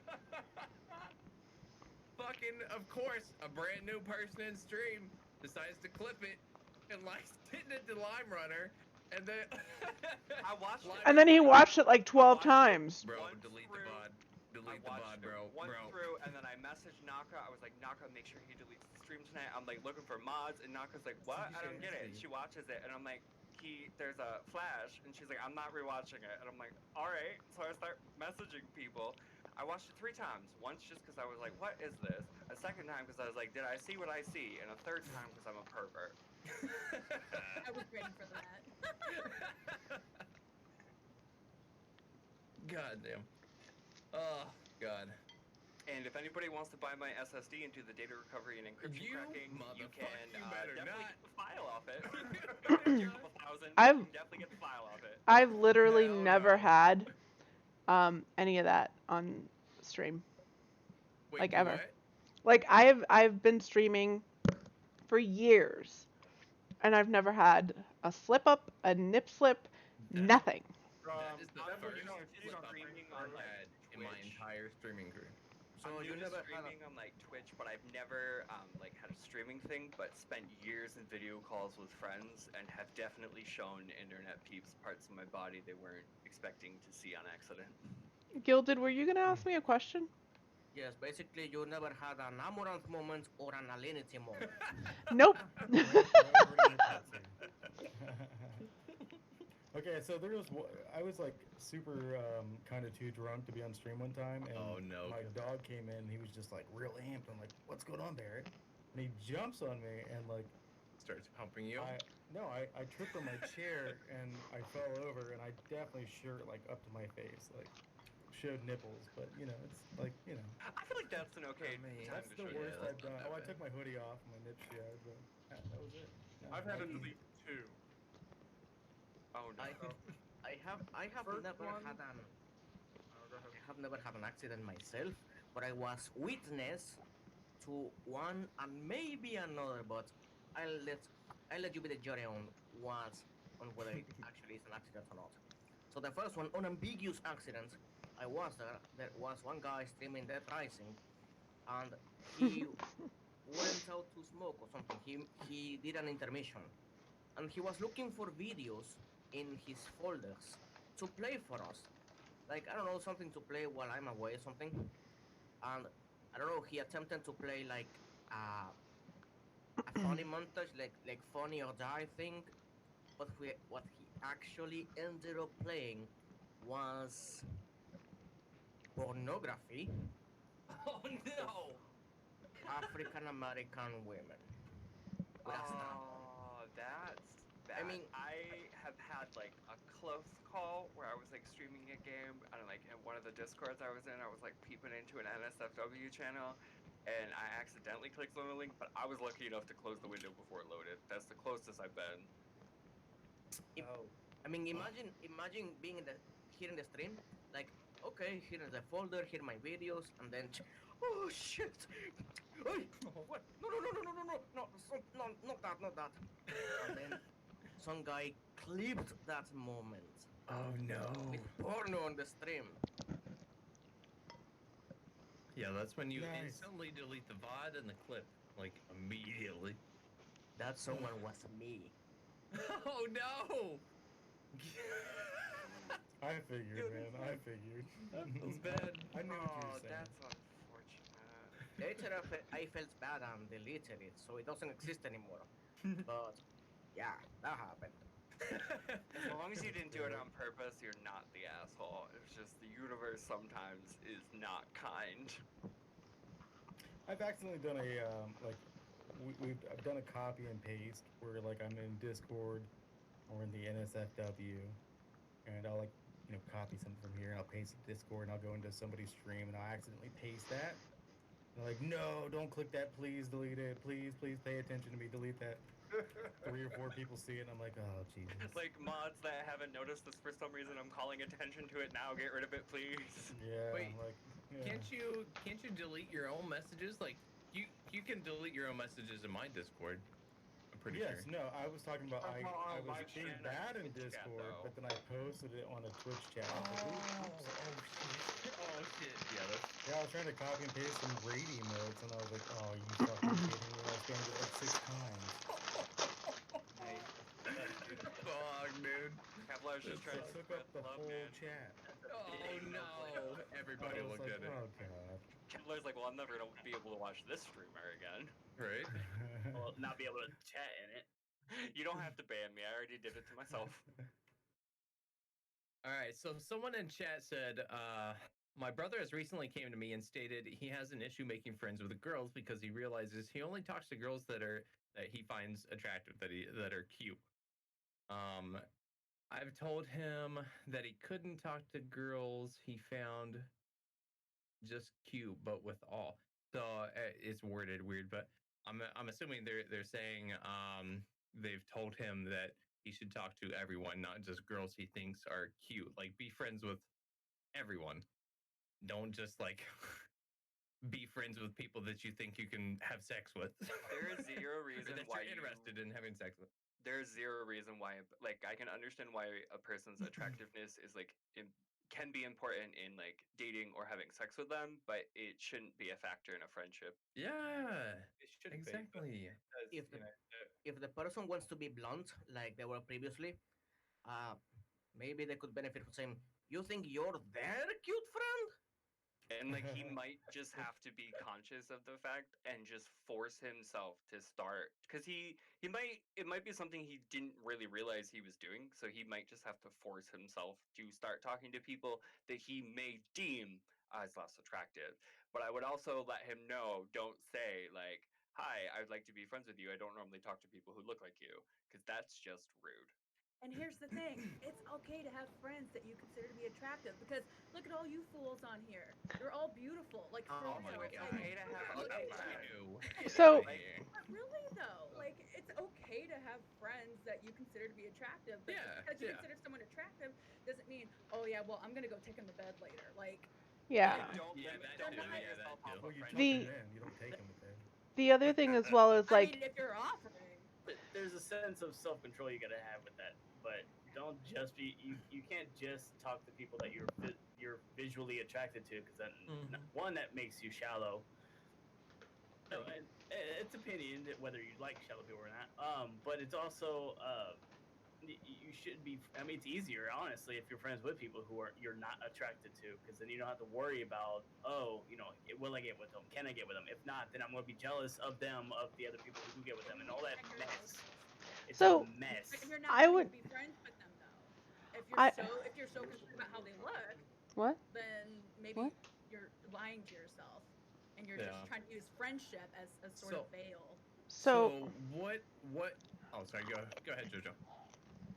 Oh, I'm chewing now. she's like too late. Is it that he doesn't want to talk to them, or is it like a confidence thing though? Like, is he only getting the confidence because he's attracted to that person? That would be the inverse, though, wouldn't Uh, it? Usually people don't want to I because don't they're know. It depends. I get a little bit bolder when I'm like really feeling somebody. I would ask where he's meeting these people because if he is going out to a bar and trying to hit on a woman and then she says no and then he's like, "Well, we can be friends." That's different because he's trying to turn a no into something else. But if he is like hanging out with like friends and their friends and he just doesn't talk to the people that he finds unattractive, then it's a problem. But like if so, you're engaging other people and you're just picking the pretty ones, then that's a problem. wouldn't that be like you with not ghosting people? So you said no, but you're still being friends with No, so if you come over and you talk to me at a bar and you try to like buy me a drink and you want to hit on me and I say no thank you, but you continue to push it, like in my world that's me going, dude, I've already told you fuck off, go away. But Yeah. some women unfortunately feel obligated to talk to people that they're still not interested in, and they might feel obligated to stay friends with that person because they feel bad. I don't think this is the situation here, though. I think this is just a, socially he wants to make more friends for whatever reason. He's talking to only attractive people, which would make me question his intentions, which screams out he just wants to Right. drag them at the end of the day. My advice to him would be go find, look at what you're trying to get out of this friendship, and maybe look at other categories of kind of interaction, like that similar interests. Yeah. It's just Be like, honest with yourself too. The Yeah. bitchy part of me is like, honey, let me see what your friends look like, because I guarantee you they're not all that cute. But But I yeah, just wonder absolutely. like where he's making these friends. Like you cannot, like you don't have an infinite pool of attractive people to choose from. Like that just doesn't make sense. Yeah. Like Yeah. how are you going after these attractive friends? Like are you on a dating site trying to make attractive friends? Are you like, I don't know. Like the environment in which this is happening is just as important as why. I mean, I don't go to a bar to make friends. That's just a big thing. But I mean, where do you guys make friends? Yeah. Pretty easy, Honestly, honestly. Twitch or like at work if we have common interests and stuff. I don't know. I usually just I make the randomest friends because I'm one of those people who like if say like we're outside a bar and it's a packed bar and I go outside to have a cigarette and there's one other person out there having a cigarette, like I'll strike up a conversation with that person and I've made a lot of good friends through like small talk conversation in person. But like internet wise, it's absolutely common interest. Yeah, I mean, that I think there's a difference because I'm the same way. I can make friends in public, no problem. But it's like is it an actual friend or more of just like the acquaintance of the night? Yeah, exactly. An Or acquaintance. you know Yeah. what I mean? Like, how often do you consider talking to that person again? Hardly ever. Yeah. Yep. There's a huge difference I between mean, That's there's a bunch of people you continue to talk to, but if you're just out there striking up combos. Hmm. That sounds. between like He probably long-term could. relationships and like bar friends. Yeah. It's like Yep. Oh, for sure. back Yeah. back in the day, I had a core group of bar friends, we literally never saw each other outside of the bars that we attended. Damn. And true. we were tight at those bars, but as soon as I we absolutely have a got social home, circle of that. Really? Hmm. You So somehow end up liking the same sports teams you didn't even know about. the other thing as well is just because your friends are attractive doesn't mean you're into them. Right. Because That's exactly what I was saying earlier. like yeah. I have very attractive friends that I wouldn't touch with a 10-foot pole because like they're just not my Damn, thing. it's Like that, JoJo? yes, I have attractive friends. Oh, I see what you were doing. Oh, gotcha. Okay, no. No, I'm kidding. But I have good-looking friends that I can acknowledge and I could look at them and go, "You are physically appealing." However, I have no desire to sleep with you because sexual attraction and physical attraction Yeah. don't always Yep. line up. Yep. I mean, there's people you see on social media that you're like, damn, you were gorgeous, and then you actually in a video, Twitch, YouTube, whatever, you see their actual personality and Or the way they sometimes act, you and even you're like, just hear their voice. Like, Oh. Hear their laugh. or you oh, just God. hear something and Like, you're like, just shut it all down. like Like it someone's doesn't. personality completely changes your image of them. Like your amazing Please. biceps, great butt, six-pack abs does not make up for your donkey laugh. Like, I'm sorry, it just doesn't. I feel like we're describing a very specific person here. Wait, do what? I feel like he's describing a very specific person that he actually knows. I am. Right, There's me. one there's a person in my personal Me life right now. who is a Greek goddess but has a personality made out of dog shit. You just said that to me last night. Are you talking about? Oh, I'm not talking about you, BB.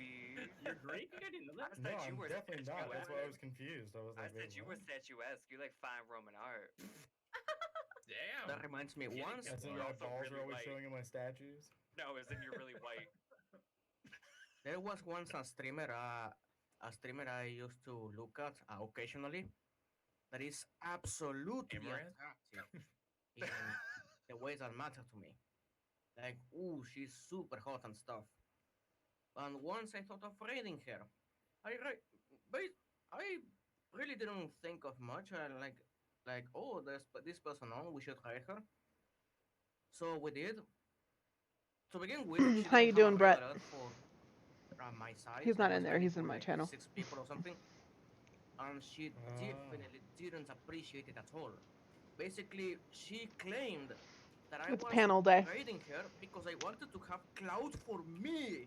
Yeah, people are like that. Like, Yeah, they assumed yeah. I was being selfish in doing that.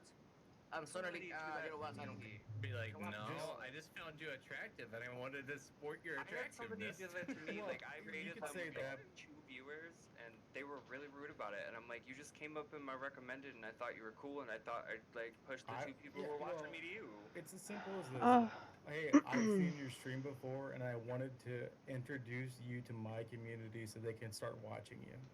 Simple as that. so Because then if they But say we're on anything that else, they topic. feel like a dick. Because you just want to help them, but you're also wanting to introduce somebody new to your friends, your community. I think the person clarified in chat saying that it's not their intention. They just realize that all of their friends, all of their female friends, are attractive. Not the guy friends, but the female friends. doesn't Which have I any don't necessarily girlfriends. think it's bad to like just have a bunch of attractive friends as long as you're not Well, yeah. expecting to So, sleep with them As long as you're not friends with them solely because of the fact that they're attractive. or As long as you're not expecting hanging something out of because it. You're like they're really pretty, and I look prettier because I'm around them. Other than that, go for it. Besides, So every did you group see needs the an ugly last part friend. of it? So did you see You the do, last part of though. the question? Or Wait, the what? Jojo What? statement? Terry, what'd you say? He said he has a bunch of guy friends, but no girlfriends at all. Like, That's not too. I don't know. I just don't think that's weird. I have Like- more girlfriends than guy friends because guys are dicks. And I have more guy Yeah, friends than fair. girlfriends I mean, because I- girls are I- I- I dramatic. mean, honestly, yeah. I have a fair mix of friends, like female, male. I have I'm a fair closer mix with of friends more now. women than I am guys because I don't know, guys just don't like fucking like open up and have like the deep conversations that often. I would and 100% that's agree. what I'm about. Bro, like, you gotta I'm hang just out a with them fucking and open catch book. a beer. Do what? Well, All you have to it do is depends. hang out with them, catch Well, a beer, yeah, ask like some questions. you. You know, like Well, and Like, So you're you go to good a bar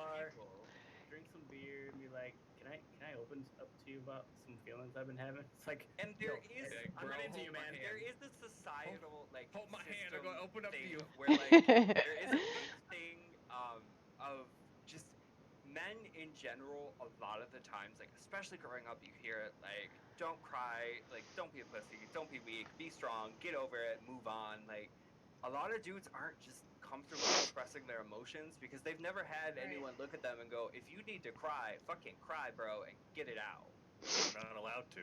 We're not A allowed to have lot of emotions. a lot of the times that I hear guys talking about like, well, I don't really get on with like guys and stuff, it's because when there's a lot of ego involved and someone feels the need to like one up or do this or do that, like Oh it tends to be an issue. Like you'll get like a bunch of guys, and we're gonna go into the alpha beta conversation, but if you get a bunch of betas that want to be alphas and they're trying to like one up you on everything, like chances are you're not gonna build a good relationship with that guy. Nope. But I will not even like hang out with those type of people. right, but if you got Nope. two guys that are very confident in who they are and they have no problem, like admitting their faults and this and that, chances are you're going to be able to become friends with them because you're not worried about competing with each other. You both Right. know like what your thing is. That's true. That's very true. Very true. So, this next topic might be interesting. Do you feel there's a double standard when it comes to attractive versus unattractive when it comes to sexual harassment? What do you mean? Clarify Yes. that. Yep. So, okay, hold on. Let me explain first. So let's say, you see someone get their butt slapped by someone that they are super into because the person is really attractive. They turn around and instead of being offended, like at first, I've been in clubs and bars. I've seen this. They turn around like instantly, like what the fuck, and they see who it is, and they're like, oh, like.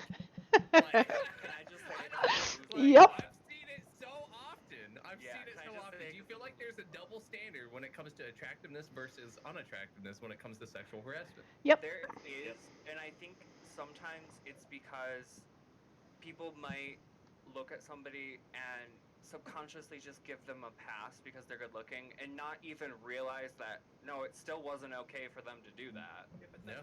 that's just Um, consenting based on your likes. If not I, you know, Yeah, at the that's end of the day, true. It's Wait. I at the end of the day, I make the choice to consent. If that I say, yeah, that's fine for them to do it.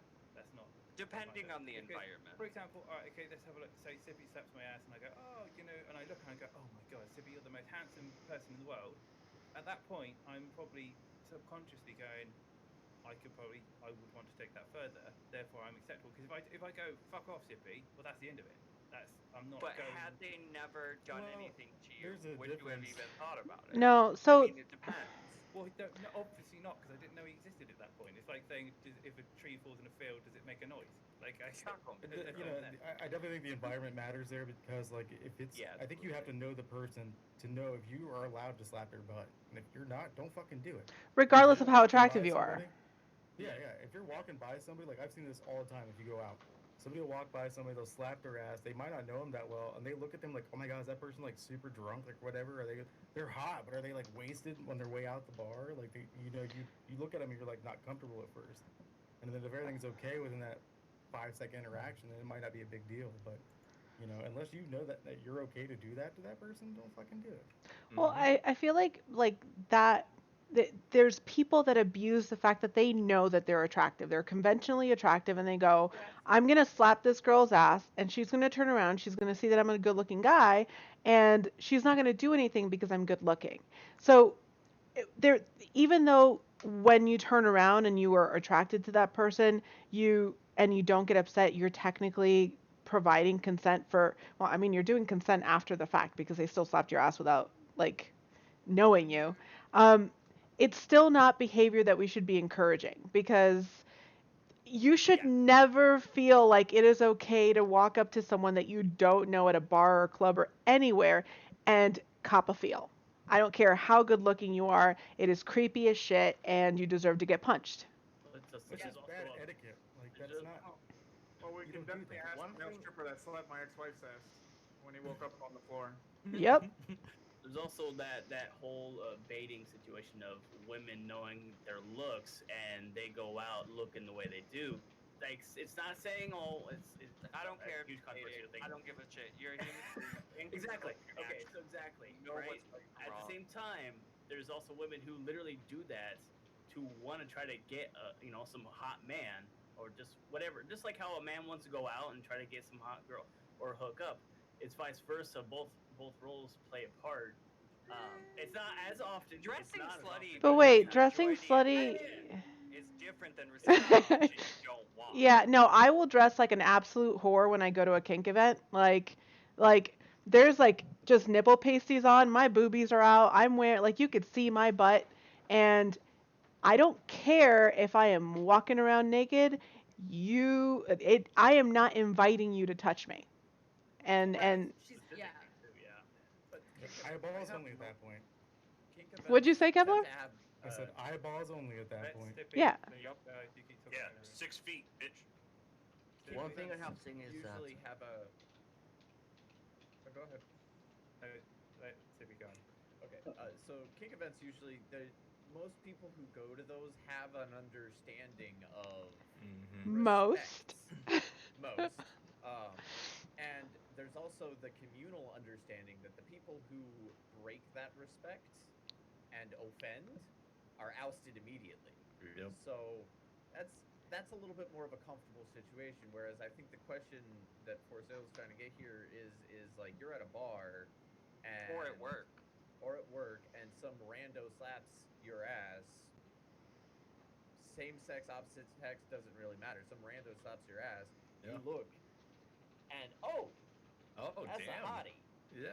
Yeah. Exactly. Yeah. Right. And it is kind of awkward, It's and I think kind of a that's double standard. I Yeah. don't know. there's a I part And I where think that it's the should. subconscious thing for some people. I think some people honestly like they don't realize that like okay, yeah, this person's really hot, but like they still maybe shouldn't have They touched my butt. violated Right. my.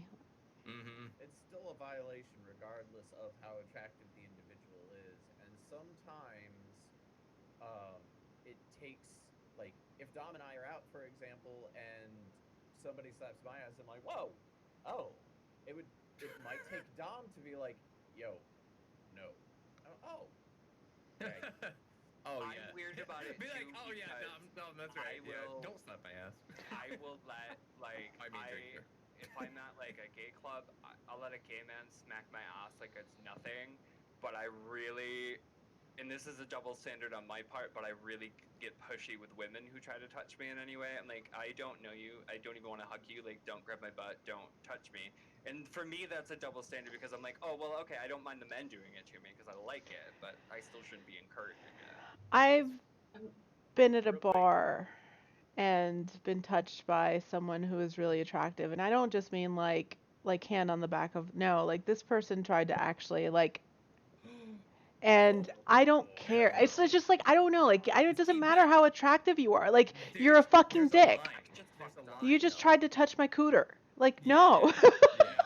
It's No, not deny how okay. attractive you are. Bye. Yeah, so okay, for me there's definitely a line. Like if you're like if you try to shove your hand down my pants, I don't care how attractive you are. That Bet is you'll an feel instant nuts. fucking no go. I don't like I will fucking knock your ass out. But if it's like a slap on the butt or something, eh, like I'm uh, I don't know. Like for me, I guess it depends I to will where I fully am. admit I am a not perfect human, and I would totally be that person that would be like, oh, this person is super attractive. Okay, that's yeah, I'll let it slide. But Like for me, if I'm in if like I a wasn't bar, attracted, I'd be like, what the bro? like if I'm at the gay bar and I like know I like the people that are doing it, like I would let the butt slap go. But like if I'm at work and I have a real hot manager, like I would jump his bones no matter what.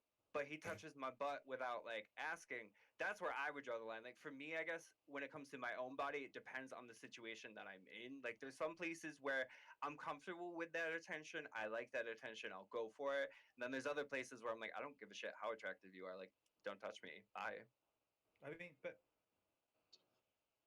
no. Just reiterate my point.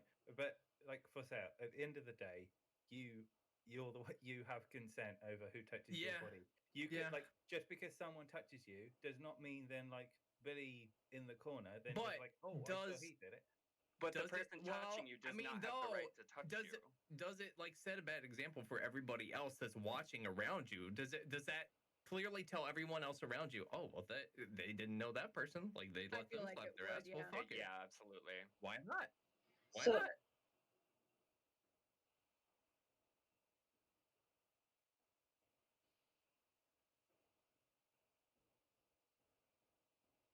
I don't But know. Yeah. Me Dom, personally, I I do get don't what like to you're be saying. touched at all in a And public setting. I feel that way kind of as well because I'm that type of person. Okay. Like if And you I'm were a super bit guilty attractive, of it. Like, I'm not gonna lie. Like, I've definitely made some comments to strangers that were not appropriate to just say to a random person.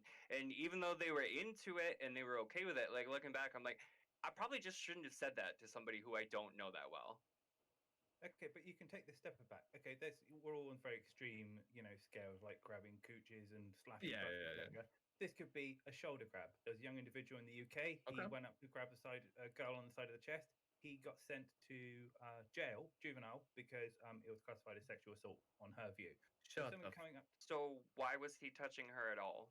because he was socially awkward. He didn't have many friends. He was trying to get attention. He was walking behind her, and he was just like, excuse me, Some can I just talk to you? And yes, she deemed that as sexual assault. So the same point, like if I've got two friends, and for example, for sale, if you touch me on the shoulder and I turn around, I'm like, oh, it's for sale. Hey, how you doing? That's fine. And then another friend comes up who they touch me on the shoulder. It is perfectly in my right to go, don't do that. I'm not comfortable with you touching me. And same Absolutely. circumstance, you could say like, and that is a perfectly normal social circumstance. But you still have the absolute right to say, you are okay to touch me. You are not okay to touch me, and it's all consent based. Yep. Yeah, but they it, can't That realize that applies from to a look. everything. sorry. Go ahead. Go ahead. I've seen this so many times, like being from military background, like that's the biggest thing. I was in a male dominated thing, and you watch it every day where people come up, and I don't know if you know what the fish thing is, but like if you're standing somewhere and they kind of go like this between your legs to hit both thighs, or grabbing asses or shoulders, or pulling hair, or women have to wear their hair in a bun, so everybody's always sticking the finger in the bun hole. And Oh, that's gonna be you annoying see because buns are this hard. you see this constantly, but there's always those people, like the military has a lot of people who don't really keep up on their hygiene, and so they're automatically seen as like the gross or the weird people or the ugly people because of their hygiene issues. And so as soon as that person comes anywhere near them, you don't even have to touch them, and people will be like, get away from me, like what are you doing? Like the whole attitude and response changes, and you see it every time, like between So somebody who's what they see as attractive and not. So back to what Dom was saying, I 100% get what you're saying, and I agree with that. Like do fully have consent over who is allowed to touch you and who isn't. But you can also see it from the other people's aspect of why that would come off as confusing and like why they would put themselves in that situation and then be like, oh fuck, this is super awkward now. So, You know as what I mean? as well, like there's also like common sense and extremes. Like if someone comes up to you and taps you on the shoulder and you're like, I was sexually harassed, I feel like there's a problem with the person that's saying that. But like, Yeah. but if someone walks up to you and grabs your butt, like that's sexual harassment. But like walking up to someone and trying to get their attention by tapping on their shoulder or grabbing their arm, there's like logic at some point that needs to be applied in common sense. I think when we say sexual harassment, I'm assuming that's what you mean, for sale, is like acts of actual sexual harassment, Mm-hmm. touching a butt, a boob, like that is And from very what different. Dunn said about that case, in my opinion, I'm actually gonna look that up now because I'm interested. In my opinion, for that, like especially as somebody who may have some social norms, because as somebody with ADHD, I do miss out on facial expressions. I miss out on undertones. Um, it doesn't sound like he sexually harassed her, and it absolutely sounds like he may have been prosecuted too far. I'm not a woman, but I do have some female friends, and I do have some of my female friends who, from their perspective and what they have been through, doesn't matter if it's a tap on the shoulder, don't touch my body, period. So it really depends, but that doesn't necessarily sound like it should have been sexual assault, but I still firmly believe, like, no matter what touch, like, it's a hug, whatever, like, you firmly are within your right to say no, and if that person continues through with the behavior, then it is harassment. So we had a girl in my unit who was on an 8-foot ladder, and she's one of those like, don't touch me, I have my personal bubble, which is fine. She falls off the ladder, and the guy reaches up and grabs her, just puts his hand up to stop her from falling, and it happens to be her ass. She reports sexual harassment and has him charged for sexual harassment See, that when I'm he was trying to keep her from cracking her head open. I'd have let her fall. I'd have just let If it fall. he had caught her by the ass and then got her to safety and then like decided to cop a feel afterwards, like that's fucked up and that's sexual harassment. But when you're falling off a ladder about to crack your head and somebody's going to reach for you, they're not checking which part of your body they're gonna go for. They're just gonna try and stop you from dying. Yeah. Yeah, but Now, if that sometimes was you a just guy, gotta let do you them think it would fall. have played out different? Probably. Unfortunately, JoJo. Oh, you trying to cop a feel? That's all that would have happened was a couple of jokes and then And thanks. that's a separate issue that does fall under the topic of like there are people Oversensitive who people. abuse the reporting tools and stuff who may look at a situation with zero logic behind it. Like in that case, that's one where I look at. I'm like, you didn't look at that with any logic, lady. Like you would be dead had he not grabbed your butt. Like They're the Karens of the world that are looking for a reason to become offended or to be a victim. Like there are people that do take on that victim role and run with it. So like I mean, like I said, I think logic and common sense in some of these situations would do a lot, but you know, that's not always the case. So I feel like as a let's be safe, just don't walk up and touch anyone. Like try to get their attention by like, you know, waving or being loud. Like it's just kind of it's safer that way. There are some Oh, sorry. Go ahead. there are some issues that I have noticed. For example, in regards to the contrast of attractive and unattractive, I have seen that for an attractive person, the bar gets raised as to what constitutes sexual or harassment. For example, if you are handsome or if you are presentable, you have to physically violate their intimacy, you know, like slapping their ass or touching them or something. And then boom, there's a harassment claim. However, I have seen that an unattractive person can do something as simple as asking for the number, and just for that, boom, this person is harassing me. yeah, Even though they haven't touched me in any way. it's not okay either way, and Karens are all in the wild. Pretty much. And I think we do need to call out the double standard if we see it. Like we need to go, hey, I don't mind that you grab my butt. I think you're really hot. I want to jump your bones.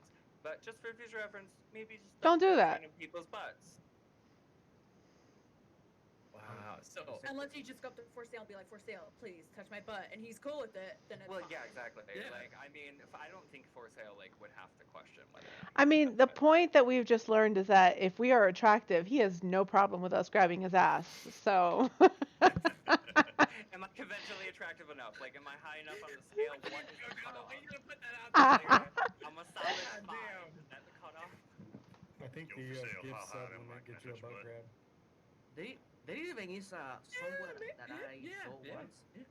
I saw somewhere that it was a pamphlet or something that advocated against men practicing first aid on a woman they saw unconscious on somewhere. Like, if you're a man, don't touch her, don't do anything. Let another woman give her a first aid or something. Because they don't want, because the point is, you cannot touch a woman for any reason, even for resuscitation purposes, if she's lying on the floor.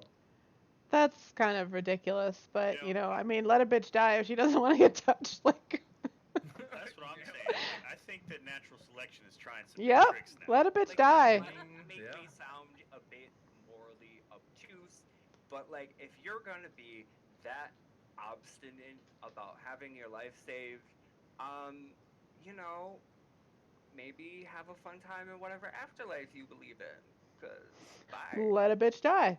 Like, That's the thing that like I remember being taught like way back in like grade school, high school was it was always called the grandma rule.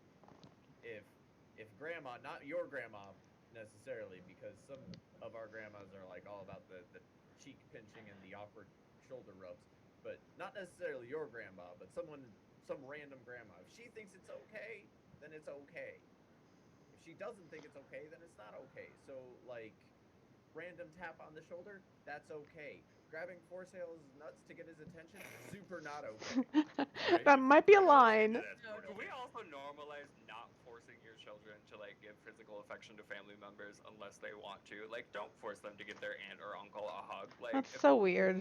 No, Give grandma a kids kiss. now are so buried in their Oh, fucking cell phones that ew. you need to be like, go hug your aunt. They Ew. haven't seen you in a year. yeah, but there's some people who do force that, and like, for example, for me, I was not a physical kid. I hated being touched, and my family would force me to hug my aunts and uncles to say goodbye. That's acceptable, but I think at that point you should just say, hey, lift your head up out of the phone, just have a conversation with them. You don't have to give them hugs, like just talk to them. Well, yeah, that's what The I reason I said. say that is because Kate has a nephew who just turned 14, and he is just like the most ungrateful, spoiled brat, and he just won't talk to people, and he never comes around during dinner, and it's just like, Well, why are it you such a sounds little like dick, his dude? Like, say parents hi to people. aren't really doing much for him. Oh, I feel like that's a little different. Like, but again, it's like we have to remember that everything has like limits and markers and boundaries and stuff. Like, if it's an uncle that you see once every 6 years and you don't really like have a Like, I don't relationship know with them, like, I get it, they're my uncle, but I also don't have that connection with them, so I'll just say bye and walk away. But like, don't force me to get hugged by someone that I don't feel any sort of connection with, and it's gonna make me feel strange. Yeah, Yeah, Like, that's what I mean. no, I totally got that, but I'm just saying, like, you wouldn't have to do that if you would talk to them throughout the event, or like, you know what I mean, like for Yeah, like a but little that, kid or for something. like him, that also definitely sounds like his parents don't parent him. Like, he didn't just get a cell phone Well, of he his own thinks what accord I and do. He develop thinks it. streaming is the coolest thing in the fucking world, and like he even will be standoffish until I like go out of my way to be like, "How you been, bud? Like you're in high school now. Like you got to get over that." You also have to remember that he's going through puberty with a whole lot of hormones pumping through his body. True. Yeah, yeah, yeah. But that's why you got to be like the Ew. person they can look up to. You know, and be encouraged That's to, good. to Like, be a that's little bit more great. We open. have, You we know, have you the show model them. for them. Yeah, Exactly. you introduce like, hey, look, I'm into Yep. the same things you are. I play video games. I stream. I have a full time job, but I also like enjoy conversation. Bud, like let's practice that. Also, down here, I don't have a grandma rule, but we have a subway rule. And by that I mean like, if you're not cramped in a subway wagon with so many other people that you legitimately cannot help but touching them somewhere, you do not have an excuse to do that. I'm so just gonna. can we? Oh, go ahead. Sorry to interrupt. Me and Sippy are gonna head off. We've got a gate off, so thank you for having us both. We'll be back in the future. So thank you. Well, Dom and Bye, it was Sippy. great to meet you. Yeah. Bye, It's good guys. seeing you guys. Thanks for Bye, being Dom. on. Bye, Oh, Sippy. bye, man. It's a pleasure to be here. Thanks for having me. Night all. I Um, guess. Speaking of subways, like, that's another one. Like, the amount of men that will come up behind you when you're standing in a subway and rub their groins on your butt and your legs. Like, Wait, that's what? fucking disgust. Yeah, Yes, that's it is a Ew. thing. It is disgusting. Like, I lived in DC for almost 10 years and going and like riding the subway. I can tell you, like, it was all of the time guys would try to like sneak, like, get What the close to you and and it like happens grind on their fucking buses dicks on your and ass. Like, on it's subways. nasty. There's a I've whole seen it British culture myself, and behind it's that. happened to my Yeah. friend. And it's the most like, specifically the come up behind with the groin rub is a very specific person. And they're out there, and no, Yep. I don't get it. I don't Scum get of the it at earth. Like, they're all. disgusting. Man, oh man. So the second part of that question is, so how do you? Yeah, If you exactly, do Brett. Like, feel they don't do there's it to a other double guys, but they'll do standard, it to women. It's gross. how do you fix that? And we were kind of discussing it in chat a little bit. I'm about teaching consent in school, and then they Consent and also communication. I it think branched is the up best way to into start on it. apparently they don't even teach sex ed in school anymore. So rude. A couple people graduated back in like 13, 14, and fucking they had no sex ed when they were in school. I graduated in 2012 in a more liberal educating state, and my sex education was this is a list of the STIs that you can get from having sex. So if you don't want to get them, don't have sex. Well, they My- did Oh such a God. shit job before of Right. teaching sex, so it's better that they don't teach at all if they're not going to do a good job. And I think in terms of fixing the problem, I Yeah. think it really does start with how we raise our children and how we educate our youth. I, Starts at I home. I don't necessarily think that taking the approach of if you're not going to do a good job, don't do it, because then we can probably just scrap the entire educational system in this country. Oh, yeah, Um, I fucking would No, too. I wasn't saying okay. sex education. I was just saying, yeah, I got sex education, and I wouldn't even call it sex education. Yeah, Like, they taught me nothing of value. I learned more, like, in my health class, I learned more about hard drugs and which hard drugs I wanted to try as a kid than I did about keeping myself God. safe during What sex. the Yeah, hell? I mean, we clearly don't have a good like set up like sex ed system. However, we should at least like basic things like condoms. This is what your period is. This is what happens when So, you have some sex. schools Like, do that. yeah. The know school that, district I used to work in does have a ninth grade health class that, like, I actually have the curriculum pulled up right now. Is it an Unit elective 3 is though? social health. What's that? Is it an elective though, or is it a No, mandatory?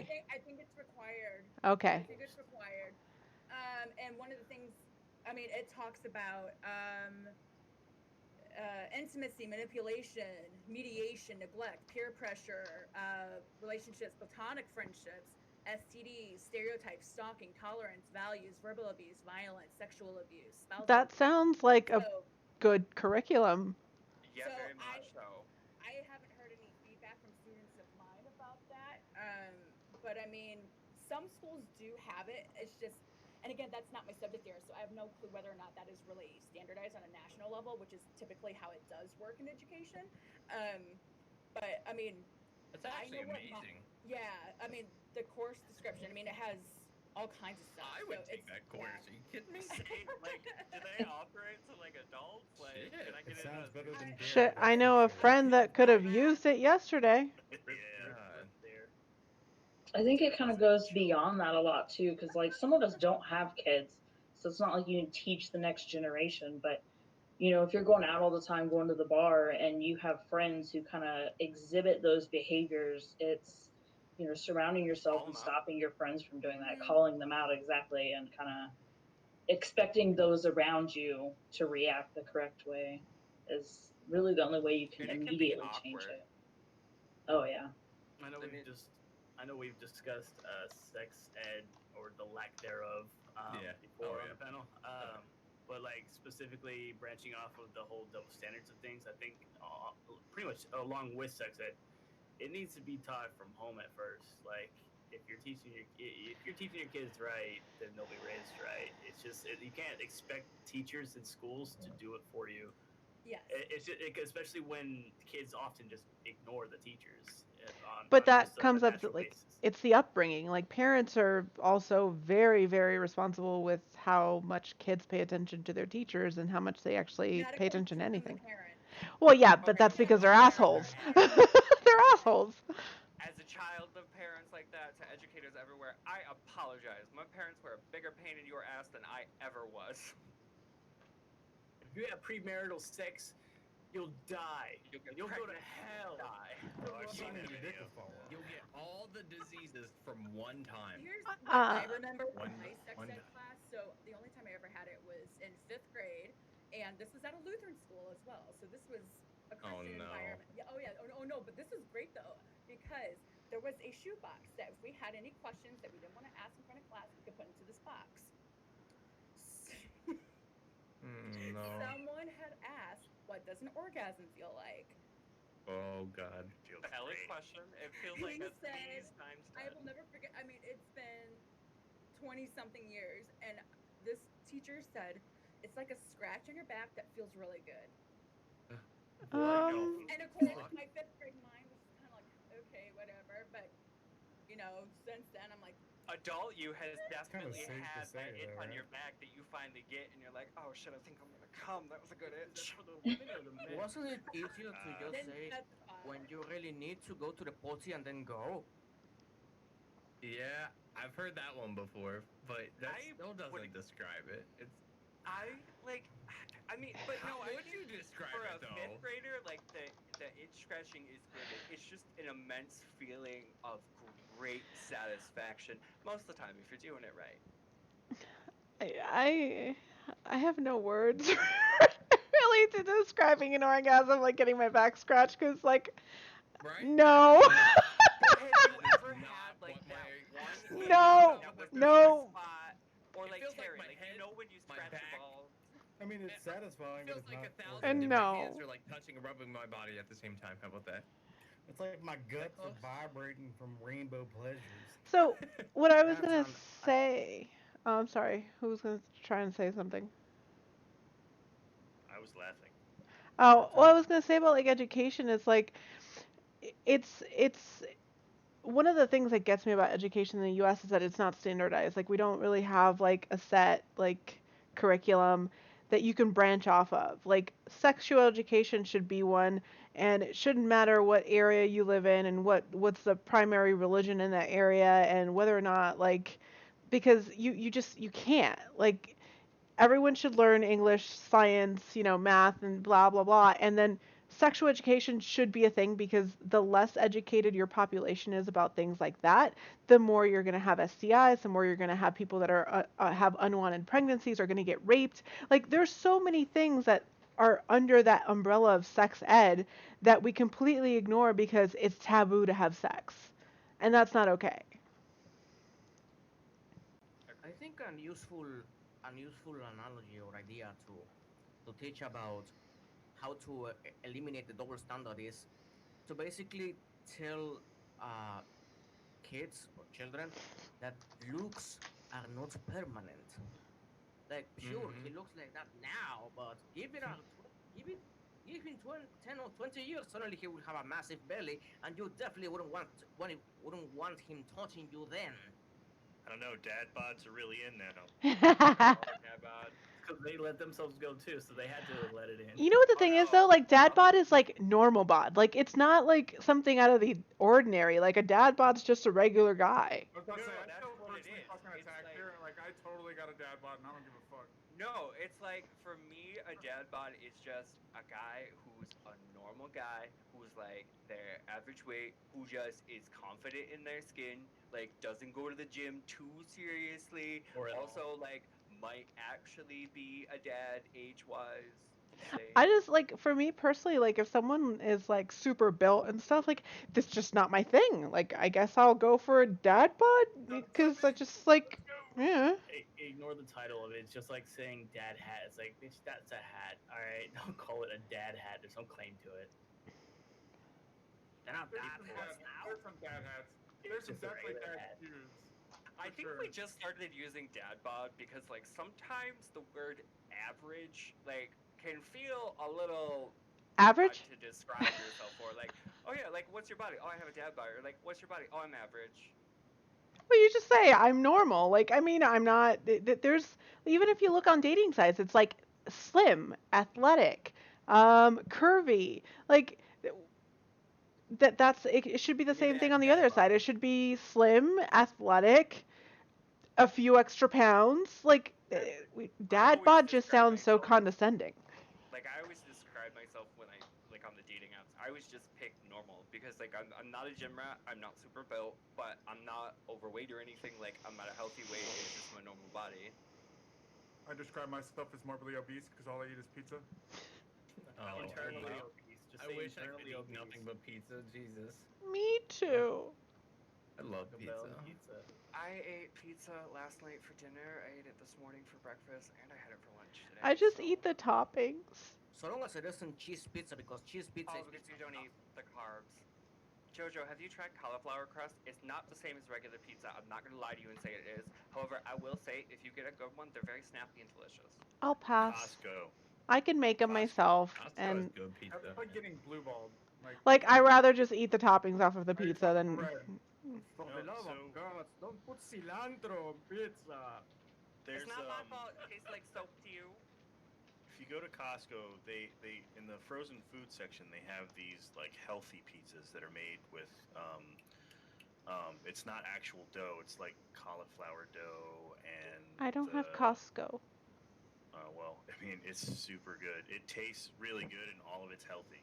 Like, Well, unless you eat every single one of them that you brought home in the same day, like Well- I have done on occasion. if I remember correctly, like I think the calories per pizza was super low. It was like the equivalent of one slice of regular pizza. Yeah, they're like the whole package together is like basically a Big Mac. So wait a minute. Like 5,000 calorie diet is not normal. No, If it's you're not normal. Freaking lifting weights. But it also I depends. mean, I live 3 children. They're 2,000 No. average. Every single body, like every single person's caloric intake differs. So if you're eating 5,000 and looking the way you do, then I boom, know, a right? 5,000 calorie diet fucking works for you. Good combo though. Have you seen what The Rock eats? Yeah, but the Jesus man Christ, spends The Rock all day eats at the too much. gym. Body? I was trying to relate the topics. Yeah, I would. I would Those- So, Dwayne The Rock Johnson. Those, for sale. Sushi platters that are served on someone's butt. Hell yeah, I would. Oh, fuck no. I'm not eating off of somebody. Gross. Anybody yes, I would. raise your hand if you've done Nope. a belly button shot? It Ew. isn't like they just went to the gym. Like they No. fucking- Wow, it's just the three Yes. of us over here. All right. What if the person's attractive? I don't fucking care. I'm not eating off your ass. You eat off. You eat ass. What do you mean you're not gonna eat off? I actually their don't ass? really like eating ass, but I mean, like, I I'm just, not gonna like, eat off their but- ass because yet again, I do not shit where I eat. I also That's don't right, like you're the Alex Jones idea of, now. like, I don't want to eat off of somebody. Like, that's just, go put your fucking clothes on. I gotta eat. As long as you bathe. No. Like, what about so Jojo? You don't like do the whipped cream and strawberries on the nipples or anything either. Okay, Nope. fair enough. Fair enough. I've never Food eaten off somebody, belongs, but I like, have drank Food is alcohol and other eating, things. and it's not like a sex thing. Like, I don't put fucking whipped cream on me, because then I'm gonna be sticky, and I'm gonna feel uncomfortable, and I'm gonna get moody, and I Oh, don't want to yeah, have. yeah. No. See, the shot thing doesn't bother me though, because alcohol kills everything. So like, if I'm eating Exactly, food for off me, of I was them, that's doing different. shots. but That the sounds alcohol, awkward, Jonzo. I don't know. Yeah. I was doing shots of Rumplemint, so it was 101 proof anyway. Like there was nothing coming off that belly button. Gross. I mean, Oh, that's there was nasty. a chick- Out of a belly button? Yeah. Like, was there a shot glass or just like in the belly button? No, it was in the belly. Oh, it was no. a little twink with a belly button piercing. I just sucked the shot out of the belly button. Was I've it, done was that. it in a cup though? I've done Oh that. god. It's not He's a- saying no, not in a cup. Disgusting. JoJo's like, I've JoJo's done getting ready to that. puke right now. Just think about it. Okay, sucking if that it was lit like in also- somebody's boobs, would you be okay with it? No. Is All it the in a belly shot Is it glass? just because it's the belly button, or is it because it's No, the it's body? because it's Oh. food. And Listen, I've snorted things off of body parts. Same Kevlar. I had Yeah. I went to a kink event, and this girl who, like, Yeah. bless her heart, she's a sweet little thing, and she tries really hard to kind of like fit in. She like walked over, and and it was hot, and she like puts this piece of chocolate, and she's like, everyone's eating chocolate off my chest, and I was like, yeah, sweetheart, I'm not doing that. I don't like. I think that's disgusting. And she just looked at me, and I was like, I love you, Who else is doing it? but I'm not eating chocolate off your fucking sweaty tits. That's nasty. So you would suck on her nipples, but not eat the chocolate off her nipples. Not if they were sweaty and salty. Well, yeah. What about a that's why the pretzel person's on being the reasonable. nipple? Let me just say, I'm not doing if shots somebody out of comes a from the sweaty gym belly and button fucking either. like covers themselves in sushi, like.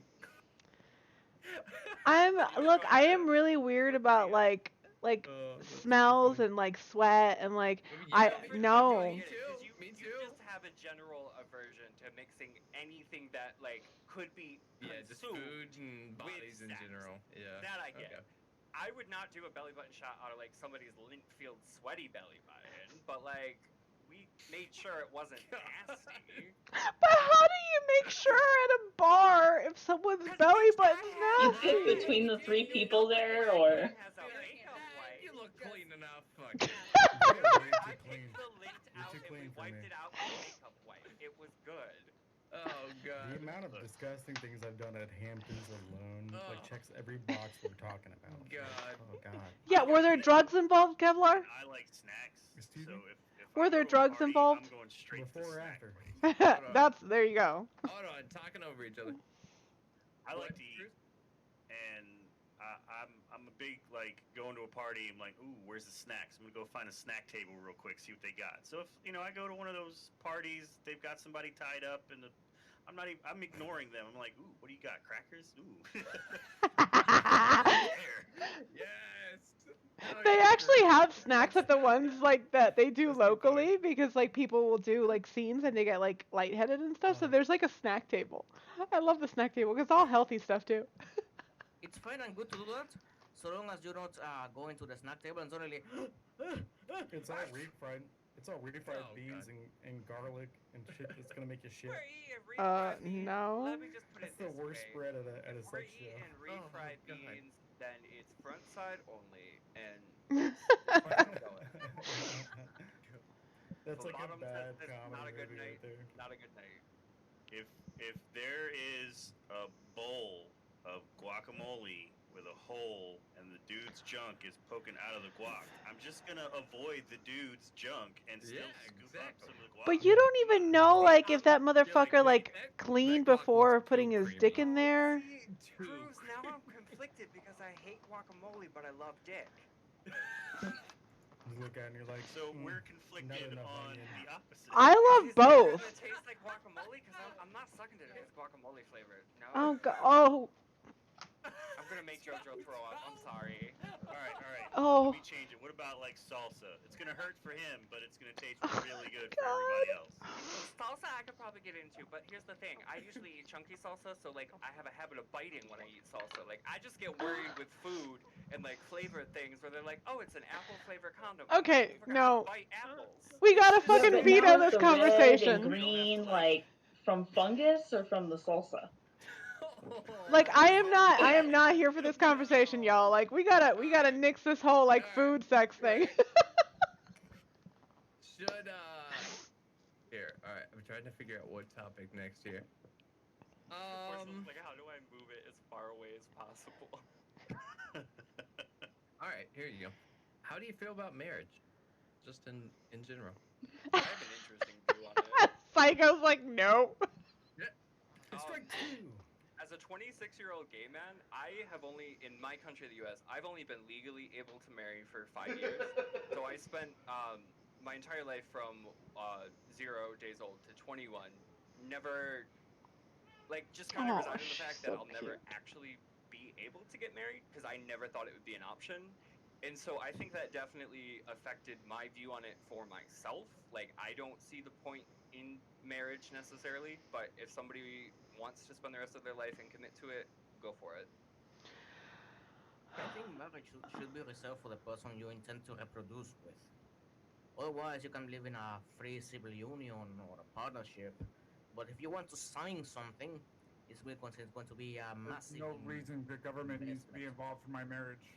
Like, to be in a relationship, fuck that. Well, there's Well, two I different was- concepts to it. That's There's what they the are going religious aspect and then the government aspect. Like, yeah, if you want to give me tax breaks and shit, sure, go ahead. Yeah, lay it The on me. government aspect, But I if you, especially Yep. want to have to make this like a religious union under God as a witness, then like that's like, what's the point? Yeah, Like, if but I when was you, to when you want to ever- split ways with somebody, like, it legitimately cost me 60,000 You could have just Between wrote up a divorce- fucking Word document and had her sign it. between 60,000 divorce for what? and child custody for Shut 2.5 years of, like, my first marriage took me 2.5 years to get divorced for child custody and the divorce, and it cost me $60,000. My second ex-wife and I were friends. We're still friends, so we just like. Oh, went our you separate didn't learn ways. the mistake the first time? Holy shit. So- Okay, Just so kidding, I'm Hold sorry, on. that was mean. I spent maybe $2,000 on my divorce total. Mine was Probably $400. I would still get a prenup for the next one. Bro, I can't even. Oh my god. So I think, like, for me, I the only reason I would ever get married is for like the guaranteed legal sanctions as a gay person. Like even in a civil union, if I'm in say Louisiana for example and we're in a horrible car accident, if I'm in a civil union, I don't have the hospital can deny me the right to advocate and see my partner. Whereas with a marriage, and this is the case for gay people especially, like if we're married, I have that sanctity in there. That's really for me the only reason I would ever do it is if I needed those extra legal protections. So marriage has a legality like aspect to it, and I think that that's like for me people want that like people assume that marriage means commitment and it doesn't. Like commitment is commitment and you can commit to someone for your entire life without getting married. Look at what's his name? Kurt Russell and Goldie Hawn. Like they've been together for like 40 years and they're not married. But there's legal benefits to getting married. You get tax breaks. Like you don't have to worry about like being able to make a decision on your spouse's behalf if there's a health issue involved. So there's like a legality issue to marriage that, unfortunately, because our government is You can do involved. that easier, Jojo. You can just do a power of attorney. Done. Yeah, but however, it. Null and void Yeah, I was just gonna say you can get rid of that, and as well, like there's like I when Lucky and I got married, it was because there was a legality aspect to it where it allowed him to get legalized in the country, and he wouldn't have been able to do that if we just walked in there and said, oh well, it's a civil union. Unfortunately, the government is very much involved in what we do in our private lives, and we just have to deal with it. On you guys? Do they ever like come visit like every once in a while, like see if you're in a real relationship? No, because he was from a white country. Oh well, yeah, that's true. Yep. True. That's unfortunately that's true. And the thing is, they even said that during one of the interviews. It was like, yeah, we don't worry about people like you. And this was after they thought and assumed that I was the one getting my papers because. Thank you. Yeah. So legal aspect, unfortunately, is always going to be there, and you just kind of have to suck it up if you want those benefits. So from being military, I see this, it's kind of on a domestic scale where I grew up like very marriage is like the end, like you can't ever get divorced. Like once you're married, that's who you're with. You don't have sex until you're married. And then I go into the military where everyone's getting married because you live in the dorms until you're married or you've been there for X amount of years. And so they didn't want to live in a dorm room with a whole bunch of other people. So everybody just jumped straight into a marriage. Is that why? Okay. Oh yeah, everybody got married just so you can get out of the dorms and move somewhere else.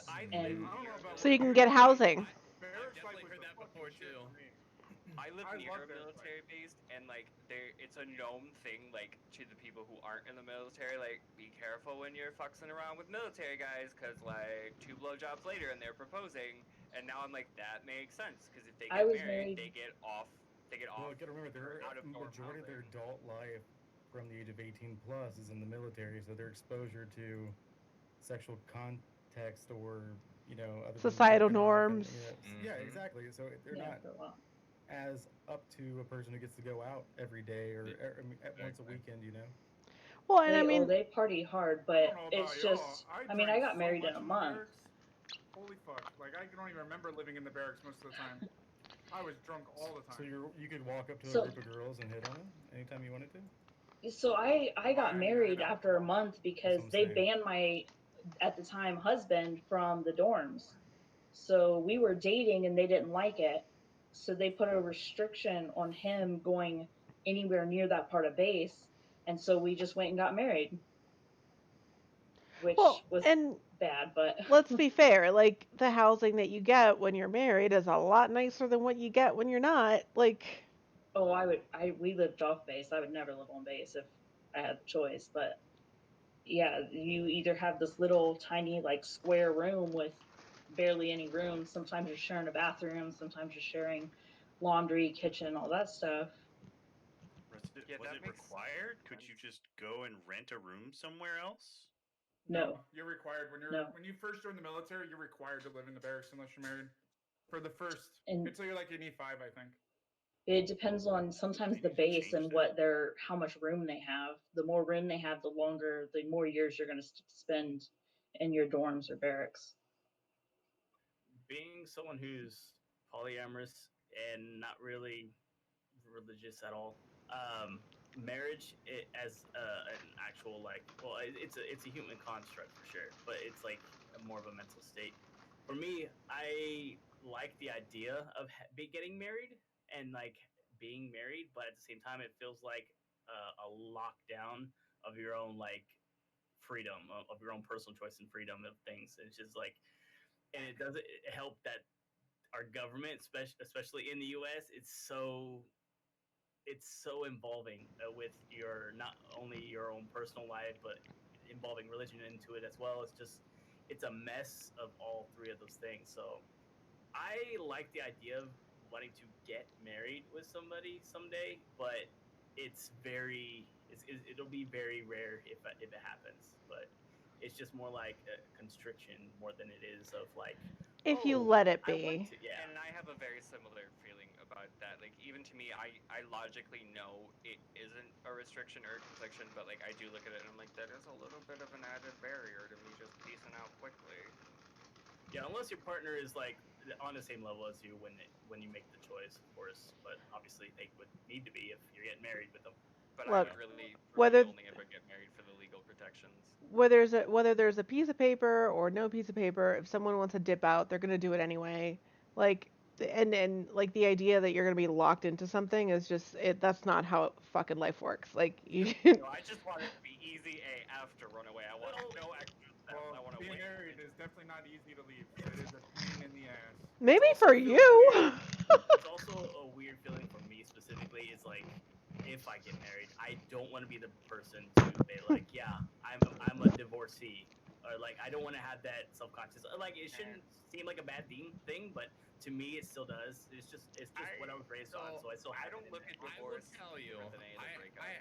I will tell you after going through it, because like up until you get married, like that's probably like the big thing in the back of your head, like oh god, oh god, oh god, I'm gonna be labeled as that person. But then you go through it and you're like, wait, this is a fucking breakup with paperwork. This is stupid. Like, why is this such a no, big exactly. fucking Like deal? that's Like, how Jesus I Christ. envision divorce in my mind. Is like for the most part, I'm like it's a breakup with more steps. So That's Like, literally don't get me it. wrong, and states actually What? have the ability to be like, okay, well, you're splitting up. Now you have to be split up for 6 months to a year before you can actually file for divorce. Yeah. Depends on the But before you state. can actually sleep with somebody else, That's you have to smart. be separated for 6 months to a year Oh no, that's to smart. legally be able to sleep with somebody else. But the only reason why that's a thing is because we live in a capitalistic country where, people need their money, so the lawyers want their money, the courts want their money. Like, let's be honest, it's all about money. Making divorces as difficult as they are is because of money. It has nothing to do with the sanctity of To marriage. get custody of my kid,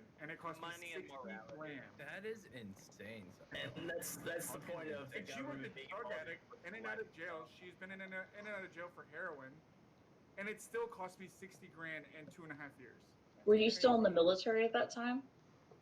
No, nope. Okay, because so if you were in the military too, then they track That's that. And I actually the know reason why people I who've got been out. going through their divorces and gotten in trouble with their leadership or with their bosses because they picked up some new girlfriend, but technically they're still married, and now And they're they're in all breaking kinds of the trouble. moral Took off code of with them, what and that's the what army sparked the divorce. represents. That's the reason why I actually got out of the military, was because I knew there was zero chance I could actually get custody of my kid in the military, because I had orders to go to Japan. So I was like, I get out in 6 So months, you wouldn't so get custody no, for I'm sure. not gonna re-enlist. Yeah, hell no. Yeah, most military parents don't get custody. Nope, because we deploy. Which is such bullshit because you guys are serving for us. We should be helping you to protect your families. All right. Yeah, but if Is they it wanted to weird? family, they'd issue it. Is it weird that I have actually thought about if I were to get in another long-term relationship? I've thought about this. I don't know if I'd actually ever go through with it, but like to not live with the person. I don't think so at all. I've thought about that I too. don't see why that would be weird. Yeah. Excuse me, I wait, think what? that very much depends.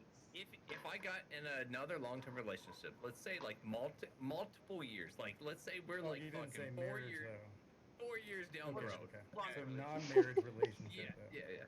Or Yeah, shoot, with that's fine. marriage, to me, that seems very similar to the idea of separate beds or separate bedrooms. Like, Yeah. you can love somebody with every fiber of your being, but it doesn't always mean that you necessarily have to share the same space. Some people are just happier when they're not 100% of the time physically together. Yeah, like Well, it also depends on like financial stability. If you have the Oh, financial well, yeah, stability to live absolutely. separately, then yes. If not, just share different rooms. Don't share a room, rather.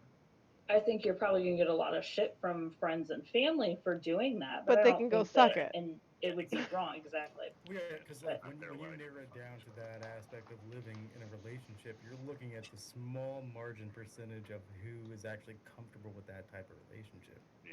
I'm not What saying I it's a say bad is, thing, but you're really narrowing, your odds there of finding a happy relationship if somebody is but I willing to also be think if, separate and alone. But there's the but I possibility also, that I'm someone not saying there it's is going to wrong. be available for it. Like, I'm sure there's another woman that has her own place in her house and all of this other stuff in her life that doesn't want to like just sell her house to go Oh, move for in sure. with Oh, for sure, yeah. so you it's may possible. definitely be narrowing down the dating pool, but I'm with I I'm think with you there. that's an Bill. I okay would thing love it. to do if you are if it's something you're seriously considering and you think might be something that's key to your own long-term happiness. Yeah, you're definitely going to narrow down your dating pool. You're definitely going to get some off-color comments. And yeah, in terms of being a little odd compared to societal norms, perhaps. But if you're happy and the other person is happy, then nothing else matters. But like one thing that I feel like it guarantees is the other person would have to be a confident, independent individual to be able to handle that type of thing, which I would need that in a relationship anyway, because like I don't want you up my ass 24/7. I'd like my alone time. If we can spend 2 or 3 days together at most a week, I'm totally content with that. I'm fine with that. I don't need to be attached to your asshole 24/7. I'm very I'm just not similar. that type of person. I think it helps to I will not make live you with a somebody like Siamese. that. I know in the military, I know I keep going back to that, but that's been like, the majority of my Hey, life. But that's your experience. um Let's hear it. Yeah. so I mean that happens a lot. I mean, you're talking about getting deployed to Japan, so you're away, your family can't go with you, and it usually starts that way. I was in Minot, North Dakota, and you know how many spouses are like, nope, that stuff's shit. I'm not going up there, it's too cold. So I know a lot of people who live in different states, and it is a very difficult relationship to live in a whole different state because you can't just drive down the road and, have sex whenever you want. But I've But seen it it's so work much better too. when you do. Agreed. But no, I agree with you for sale. Like I am very much a person who like I do like especially like if I am dating somebody, like I love spending time with them. I appreciate being with them, but sometimes I just need some space away. Sometimes I just want to be like, go the fuck home. Literally. Yeah. It's like sometimes you just have to be like, I Yep. love you so much, you're beautiful, I'm enjoying so much of the time that Yep. I'm spending with you, but I really need you to just like go to your However, own dwelling, please and thank you. if Some you people get offended when you tell them that you don't want them up your ass all the time to go do something like go read a book, Well, go I like have your own friend. Not the person for me. there's these couples that like, and I will fully admit I used to be this person. I used to be this person. Like you start dating and you become like just about each other 100%, and like you just want to spend all the time together, and fucking everything you do is about spending time together, and it just that's not me anymore. Like I want to spend time with you, but I have my own shit outside of the relationship that I want to focus my time and energy on. You should too. You should have interests and hobbies and friends and shit you want to spend time doing. When does that get to the next level for you? What do you mean? What do you mean? When does somebody, if somebody's having that conversation where it's like, I don't think he can give me enough time because his hobbies take up a decent amount of time. Like, when does that evolve into you wanting an actual relationship? So like I will 100% schedule like date nights and like time together. Like especially if we have especially like on my days off or time off work, I'll be like, okay, I don't do anything on Sundays. So Sunday is all our day, like all day long. It's all about us. Fucking like Monday, Tuesday evening. I don't work. I don't stream. So that those are all about us. The rest of the week, that's my time. it may just be So me and it may just be the ADHD, but like I sometimes get bored of people if I spend too much time with them.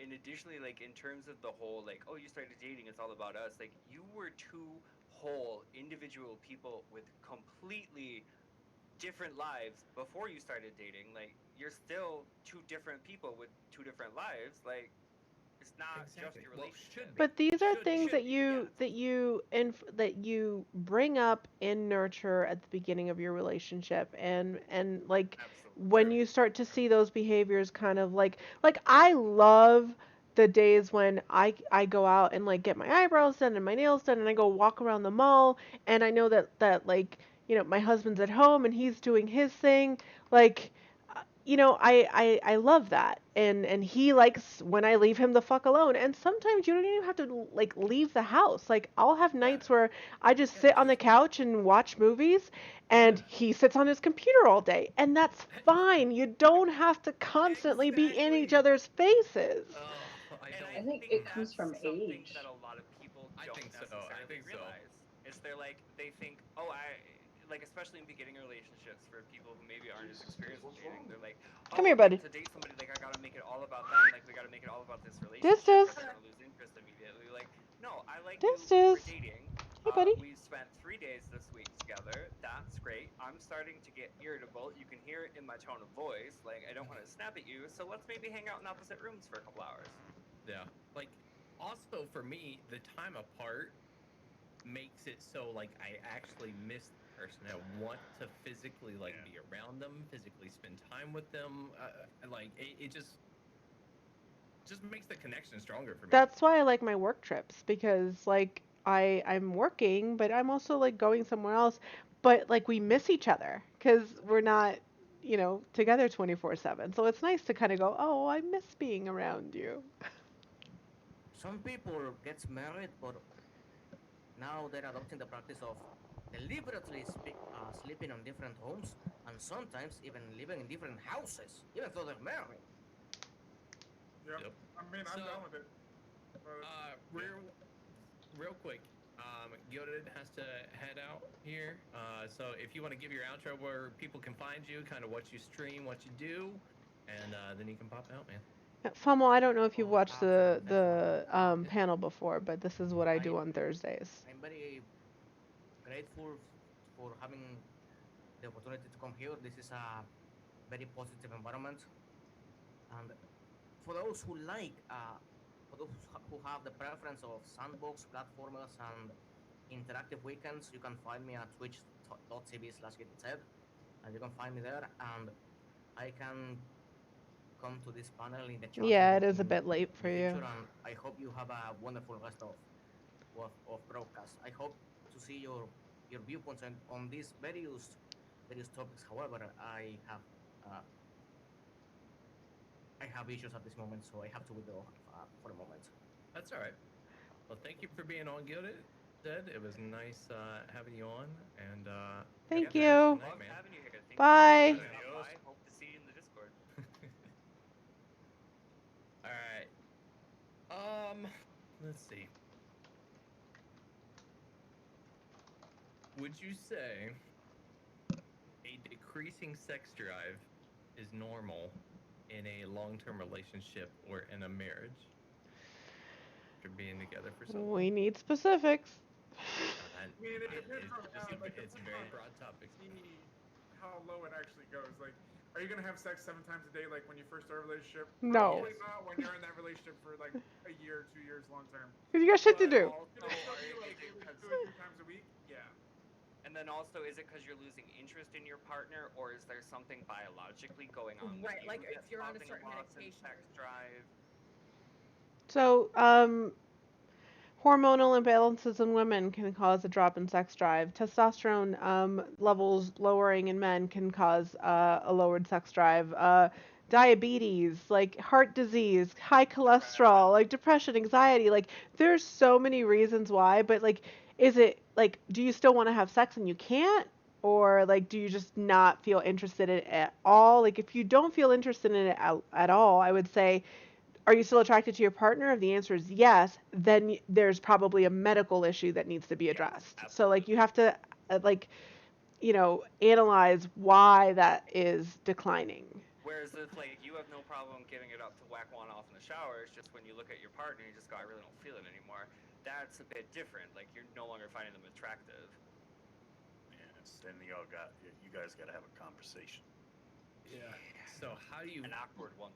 How do you fix that though? Like let's say you still really love them. You really want to be with them. Like you appreciate everything you built together. You still get along great, but it's just not there for you anymore. Like attraction or sexual attraction wise. Is it there for somebody else though? I think it depends on why you're not though, because like I've had both sides where I was in a marriage that was super shitty, and by the end of the 3 years, we're not having sex, and that's just because like I cringe when he touches me. And so, how do you fix that? That's down to conversation. That's down to counseling and talking to each other, trying to find a new way to spice it up. But then I have the other side where I'm on medications for my back, and at that point, you're gonna have to research your medication, and talk to your doctor about kind of getting on something different or different birth control or different. Yeah, I have an experience with the So medication side of it. the other thing as well is just because, like, let's say your husband or your fiance, your boyfriend, his sex drive is like dead, and you've mentioned it before several times, and nothing gets done. That's something else that you need to be prepared for, because what does that tell you about your partner and the value that they're placing in that activity that is clearly important to you? And to your relationship. So I had a relationship where for anyone not familiar with me, I have a history of mental illness. I've struggled with anxiety and depression for well over a decade now. So I've been on a number of different medications. And all the dudes out there, I'm gonna let you know, a lot of depression medications make it real hard for you to get a boner, no matter how much you want to get it. And when I was on a certain medication called Zoloft, I had an experience where I lost all of my sex drive. Previous to that, I had a very high one. I was in a relationship with a partner who had a very high sex drive, who was very into sex, and it put a really hard strain because I was aware of what the issue was, but it wasn't an easy fix for me. Um, and our relationship ended up ending. I was the one that broke it off because I was like, "You're a good guy. Like, you deserve more than me right now. Like, go have some fun, be happy." It's a tricky situation because sometimes it can be an issue that they might not necessarily be able to fix right away per se. Well, I personally have a current situation with my current partner, and so she's always kind of been this way though. She's not a huge sexually driven person. I am, and so it's always been a complication because it's like, well, having someone that's almost always in the mood, and or most of the time in the mood, and then someone who's like, whatever about it. It's just kind of like a frustrating kind of battle with it, not just within yourself, but with the other person. We just have to like communicate that because I'm still into the person, not necessarily for like only self benefit, but I like the person for the person they are, and appreciate them still in their own little aspect. this is also where you hope that your partner might be open to the idea. Like, let's say that you can't like fix it, like the person doesn't really care about like whether their testosterone's low or whatever, their libido's gone, like they love you, they want to stay with you, but they're just not into the sex thing. And this is where you hope that they're open to the idea of you being open. So that you're getting your emotional aspects taken care of within the relationship, but the sexual aspect can be taken care of outside of it. I could totally be in that type of relationship. Like for me, it's about like I don't know, like I can be with somebody just for like them being them. Like if you don't want to have sex, that's fine. Like as long as you're open to like cuddling and like spending time together and like gaming, we have similar interests, blah blah blah. But like I would hope that you would be open to the other person getting their needs filled elsewhere. Like I don't know. You just If you're not, it's kind of like some unrealistic expectations put on the other person. My personal opinion. Like, I don't want to have Also, sex with like- you, but you can't have sex with anyone else. Yeah, that's kind of fucked up. That's And I really also kinda would fucked say, up. like, don't be surprised if necessarily the first time you bring it up, your partner's like, no, never. Like, a lot of people are ingrained in monogamy. It's ingrained in culture. It's ingrained in human culture. Even though some scientific studies have led to say that maybe it's not necessarily what we should be doing based on our nature. But, like, if your partner isn't open to it at first, don't immediately say, like, take it and go, well, they're never going to change. They might not ever let me do it. Like, keep the line of communication open. I genuinely and firmly of the belief that if you are in a healthy relationship where both parties genuinely love each other, you can get through any of your issues with communication. If both parties are willing to get through them. That's exactly it. We always got to throw that caveat in there because it's not always the case. That's what I mean. And for me, if that was me and that's my why ex, I said healthy relationships. Because to me, if nobody's on, like, if we're not both on the same level, to me that's not a healthy relationship. No.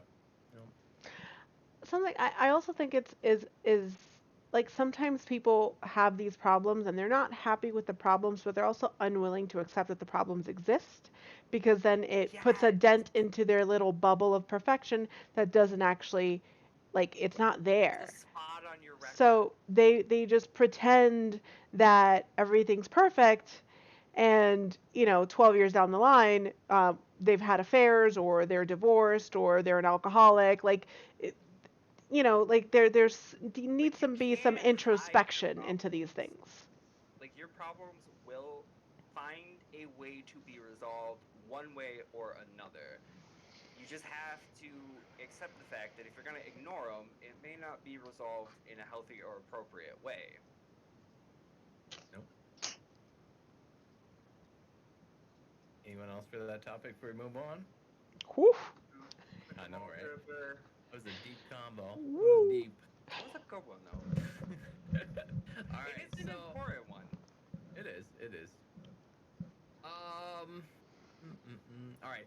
This person wrote in. They said they are 28 years old. They're sexually inexperienced and haven't really dated anyone. What advice could we give them in order to kind of watch out put for red themselves flags out there? Yeah, red flags. Wait, what was the end of the You question? don't have the experience to find red flags or to even recognize exactly. Educate yourself. Watch on more red of flags. For Sale to find out what more red flags there are. Do they just want advice on, like, dating? A couple of sex toys to, like, play with yourself a bit, especially to figure out what you like, because sometimes especially when you're sexually inexperienced, like, there's not always the communication between the two people who are sexually inexperienced of them telling the other person what they want to do, and so you guys just end up not really doing a whole lot that you guys really want to do. You're like, what the fuck? And by the end, you're like, I guess we both got off, but, like, did either of us actually enjoy it? Exercising patience is very important, and allowing yourself to be selective and to actually look at the individual traits of somebody instead of wanting to rush to get to it. And figuring out what you don't want is just as important as figuring out what you want. So, I mean, if we're talking about, like, dating advice and how to meet people, I feel like everyone goes for, like, the standard, well, go to a bar or go do this, and then they end up meeting people that and they're not, like, compatible because they meet someone at a bar. Just a dating site. Well, but what I would say is, like, find the things that you enjoy doing, find the hobbies that you enjoy doing, and try and find communities where you live of other people that enjoy doing those things. So if you like biking, like, there's probably a biking community in your area. If you like, rather than meeting people at a bar when you're all getting shit-faced and making poor decisions, try to meet people doing the things that you enjoy doing, and you're more likely to meet someone that's compatible with you. When you do meet that person, be open about it. Don't try and act all macho and like, oh yeah, I've done sex a million times. Like, just be upfront. I've done the sex. I've done the sex. I've had many sexes. This is very specific to, like, I've had many sexes. But if you're a sexually inexperienced gay man, I'm I'm gonna look you dead in the eye when I say this. You cannot take it. Don't think you can take it. It's gonna hurt like a son of a bitch. Patience. Use so much patience, so much loop. Is that like a goal though? Is that like the unicorn in the wild? Is to find like a freshie? Like, Yeah. oh, someone has. I feel like with anal, no one wants a freshie. I know, No, right? I do Exactly. not want a freshie because I'm gonna hurt you. I am probably gonna hurt you. Yeah, I don't think anyone wants a freshie for anal because it's just not going to work out for either party. I have had many dicks in Well, Well, I was gonna. Well, Please never put mind. yours in mine now. Oh God. But like, I don't know about you guys, but like when I was a young gay, I was like, I can take anything. Well, listen. Oh, you yeah, know right. you know it's ready Wrong. for anal when you blow in it and you hear a. Oh God. Like, So hello, the other Like this thing is, one. oh God. Why is it reverberating? Are they hollow? Yeah, it's gaping. You heard Just. my own voice echo right there. That is the sound it makes when I open butthole for Oh, it. God. Listen, at this point, it's quarantine. Yeah, nice, I'm ready. Is it a very strong Ready? asshole? We're just gonna hear and dust is gonna fall out. So wait, one more thing. Since we're talking about sex and dating, you do not have to have sex to date someone. Okay, And you don't you have can to date wait people you're having sex with. until you're Don't date ready. people yet. Like God. you can, like having sex. Like there's so many other things that you can do before you like stick up a winky in a hole. Like it doesn't. What a winky in a hole? It's gonna go into a hole one way or another. It doesn't matter which hole. But like there's stuff that can happen before that, and like you can lead up into it and kind of learn a little bit about it before you True, go true. into the main event.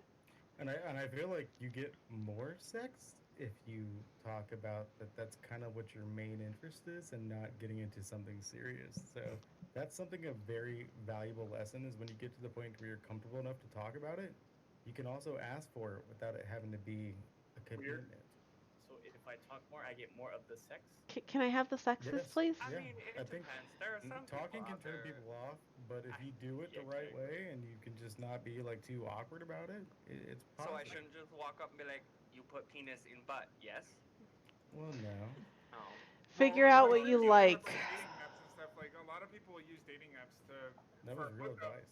but they will label all their information like they're not just there for hookups. Like they want long term, but realistically they just want to have Motherfucker, sex. your ass is not on Be Grinder to fucking get truthful. married. Be truthful. Come Exactly. Like your ass is not on Grinder to get married. You're looking for some dick, not a commitment. Be on. Like, dude, honest. you're on Tinder. If you But maybe want they to want a committed have dick. sex, for Pete's sake, though, you're an adult. Use your goddamn words. Yeah, but those people on those sites, they didn't graduate from high school yet, even though they Thank you. physically graduated from high school. I mean, they're both Still on there. graduated. Yeah. Okay, well that's true In some because college? on my Grinder profile, for example, it doesn't say I'm just looking to date. It says dates are cool, but I also like to fuck. Looking for dick. Really? And more. I Sorry, go ahead. I was just gonna say, like, figuring out what you like doesn't necessarily mean that you're gonna go out and have sex. Like, you can, like, evaluate like what you're looking for in a relationship. Like, do you want like a partner that is like, caters to you, or is like always willing to do certain things, or like those are things that you start to kind of figure out, and then it helps you narrow down the type of partner that you're hoping to find. And then it helps you actually pick them out, like, and you can go out on dates and go, yeah, this isn't for me. It'll make it easier to pinpoint the people that you want to pursue relationships with. Or like in my case, I had to identify my issues and historical trauma to determine the type of man I'm into. But So there's actually no shame in being inexperienced because before my second ex-wife, I had only actually been with like 8 people, and I was 30, but I was also married for 12 years, so like 8 people total. I wouldn't say I was sexually inexperienced. God damn. That's my number. Total. I 6 think. Okay. 6 years I was for like, 6 God years. damn, dude. if you're okay with that and you like the fact that you only had 8, good for you. I'm not gonna If say not, that I'm number's not sorry. exponentially higher now, since I've been single Tisk, for 2.5 years. tisk, tisk. But No there's no tisk real here. shame in it, like to be quote unquote inexperienced. Well, and We're you not also don't have to rioters. have multiple partners to become experienced at sex. Like you can gain I was experience in sex saying with in one person. relationships. How about that? Yeah, There is that's something true. That's beautiful true. to be said about like discovering your sexuality and sexual preferences like with a partner along for the journey as well, discovering theirs. And it can add it can add a very specific layer to a relationship that can be achieved no other way. Oh yeah. Like when me and my ex were experimenting, like for us and for a lot of couples, it honestly brings you closer together because you have to communicate about everything. You have to talk about everything, like how you felt about that situation, how you felt about how like that went. Like you just have to talk about literally everything. So it honestly like brings you close together in the end. Just go out there and do it. You're gonna Yeah, fuck nothing up. wrong with being experienced. Like, Yeah, you can't you just gotta go out there and You're do gonna it. fuck it up. You're gonna fuck it up. We're shy Yeah, you're about gonna that. fuck it up. Just know that everyone fucks it up. Do it. Everyone everybody has had some sort of awkward and or disgusting sex moment, and you know what, they happen, and you just laugh about it after the fact and you're good to go. And then But, you have topics for the for sale panel. yeah, You know, and you as you long bring as it. you're You still just gotta make history. alive, as long as you're still alive and interested in having sex, you're probably, I would hope that you're going to be learning the rest of your life about it. I was gonna say, and if you have doubts, you can always come to us. well, Auntie JoJo well, is here with the we're happy knowledge. to give you guys advice. If you met him on Tinder, you just never have to talk to him again.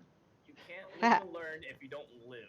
So go out there, live, fuck up, Exactly. and then One solid tip I'll give you is it's really hard to keep track of a number if you never bother to learn their names in the first place. That's Come true, to actually. us. We show you how to pronounce For penis them. and butthole. I know Now, my number see- is probably well over 100, but I genuinely could not tell you because I can't remember half of them. See, there's a lot of people like that are like later in life they're like I regret sleeping with all those people, but like I'm on the opposite end where I'm like I regret not sleeping with some of the people that I I had don't an think opportunity I'm to gonna do. regret it because at least for me, like for me It's like specifically, you reject them. It's like, I missed out. Exactly. for me specifically, like sex is not, for me at least, very rarely actually like tied or requires an emotional connection. Like I can just have a very pure physical passion session with somebody, and then I don't ever have to see them again the rest of my life. Like there's no other connection there besides raw sexual energy. See, I'm that way now, but for years, like I tied sex to relationships. Now that I'm divorced twice, I don't give a fuck. It's just gonna be a one night stand. I'm gonna be honest with you. Yeah, same thing. After I got divorced, it was like, fuck it. Like, I'm just gonna screw whatever walks by, and Like, no big yeah. deal. But beforehand, it was like, okay, the very specific, got to be together forever thing. Like you bring See, them after- home, you do your thing. When you're done, you tell them the money's on the dresser. Get dressed and get out. After my divorce, I became much more particular about the people that I engaged with and had sex with. okay. Well, to counter JoJo's comment earlier about like you don't have to have sex with somebody, just date them and stuff like that. Okay, then what if you date somebody, spend all that time you spent, and I think we've had this question before on the panel, but it's Fuck them before you marry them. related. If you're It's related. dating and you let it go for a year, it's your own fault. And if you put in the effort, put in the time, put in the emotion and all that jazz to know somebody, and then you had sex and it's terrible, it does it not You feel can like a waste. fix that. Yeah. I'm sorry, like a bad sex life, if both people are willing, you can fix it. And I would also say that's a way bigger issue when you're talking about sex before marriage versus like waiting while dating somebody for sex. Like if you wasted 6 months of your life because you were with somebody and they didn't want to have sex right away, 6 months went by, it's a significant chunk of time. Yeah, that stinks. But like it's, for me at least, it's not as scary as the thought of like I've married this person, I'm gonna spend the rest of my life with them. We never had sex. We fuck on our honeymoon, and oh my god, it sucks. Can we stop that whole thing? Married somebody together for the rest of your life? Doesn't happen. And sad news for you, it doesn't happen. It could. I mean, it can. It all depends. It can. It could. And always remember, relationships have two people in them. So it Usually. definitely can go the rest of your life, but you also need to mentally prepare yourself for what if it doesn't. Like for me, like I now look at like any relationships or marriages as a experience. Like it's a experience in one of many in your life. Like it can be it has its ups and downs throughout the entire relationship. So like just enjoy it. Bro, would you chill out with the sound commands? God damn. My aunt told me the first time I ever had my heart broken, my aunt looked at me and she said, "There's one thing in life that you have to understand." She goes, "People are going to come and go out of your life. They're going to come in, they're going to go out. It's going to be friends, it's going to be partners, it's going to be spouses. Like, it's a natural progression of life." I mean, I do want to add on. It is. To that. It's In general, it's like, I don't know. Like I definitely like when I got married, I was like, all right, this is the one. I'm just gonna be with this person the rest of my life. And then it ended, and I was like, Why make trillions well, that was when a we fun could make... experience. At least I can. And there's At least nothing I can wrong with that. Thanks for the bits, Pummel. There's nothing wrong Wait, with what the do you beginning part of that either, where you're That like, was a I fun do want to spend experience. the rest of my life Bro. with this person. I look back at my relationship. It it was good. Like it was a good relationship. Did it end the best? Like no, because we kind of like grew apart and grew into like two separate people and just like we just didn't align on a lot of things at the end, which is totally fine. That happens in a relationship, and I still think she's a great person. Um, like she did some shitty stuff, and I'm sure she thinks like I did some shitty stuff, and that's perfectly fine. Like there's always two sides to the story. See, I'm with you. Like my second ex-wife, I'm gonna feel the same way about you. Like we had a good relationship for 6 years. We grew apart. She started doing other things, whatever. I just But feel my like, first marriage was pure fucking hell and chaos. but like if you like hold on to that like emotion, like that negative emotion about that relationship, like I honestly feel like it does you more damage than it does anyone else. Like, look, my ex-husband was a piece of shit. He was a bad husband, he was a bad person, and I've had a bunch of shitty relationships, but like I still look back on them and go, huh, I learned a few things from them. Like, Exactly. I'm I not learned a angry. I'm shit not ton like in that upset. Like, it's like, oh, law of attraction. I like each relationship that I go through. I learn a lot about myself. I learn about my likes and dislikes. I learn a lot about like whatever we do and experience together in that relationship. Like it's a learning experience. So that's why I say like I view each relationship as a experience as like one of many in my lifetime. So it's not like I don't view any relationship as a negative. This was a completely total piece of shit. Like we There's got always together a for a learning reason. lesson. We got along Always clearly, learning. otherwise we wouldn't have gotten together. So yeah, do they end shitty? Yeah, most of the time, yeah. But like that's why they end to begin with. So You guys And I don't know. I think it's important to note, like sometimes I feel like when some people end Can you hear me? relationships, there is a like preconceived Yes. notion that like it has to end and like that's it. Like there's nothing going on, nothing more. Like you can have good friendships with people after you date them. Like I have a couple of people like we dated and we just weren't the right people for each other romantically. But hey, just oh, weren't I'm missing the compatible push-ups. that way. I've definitely noticed a difference when you're going into the relationship too. Like I've started a relationship with like my marriage, we're never getting divorced. This is forever. If we do this, it's forever. And it, kind of causes problems throughout. But if you talk beforehand, like, hey, things are going to happen. We're going to have arguments, but, we can try and work it out and stay friends afterwards. And then things tend to be a little I've easier found at to the have end. a lot better time going into relationships going, this is a new thing, we're starting this out. And like as you go through it, like you might have some thoughts where like, I would like this to last forever.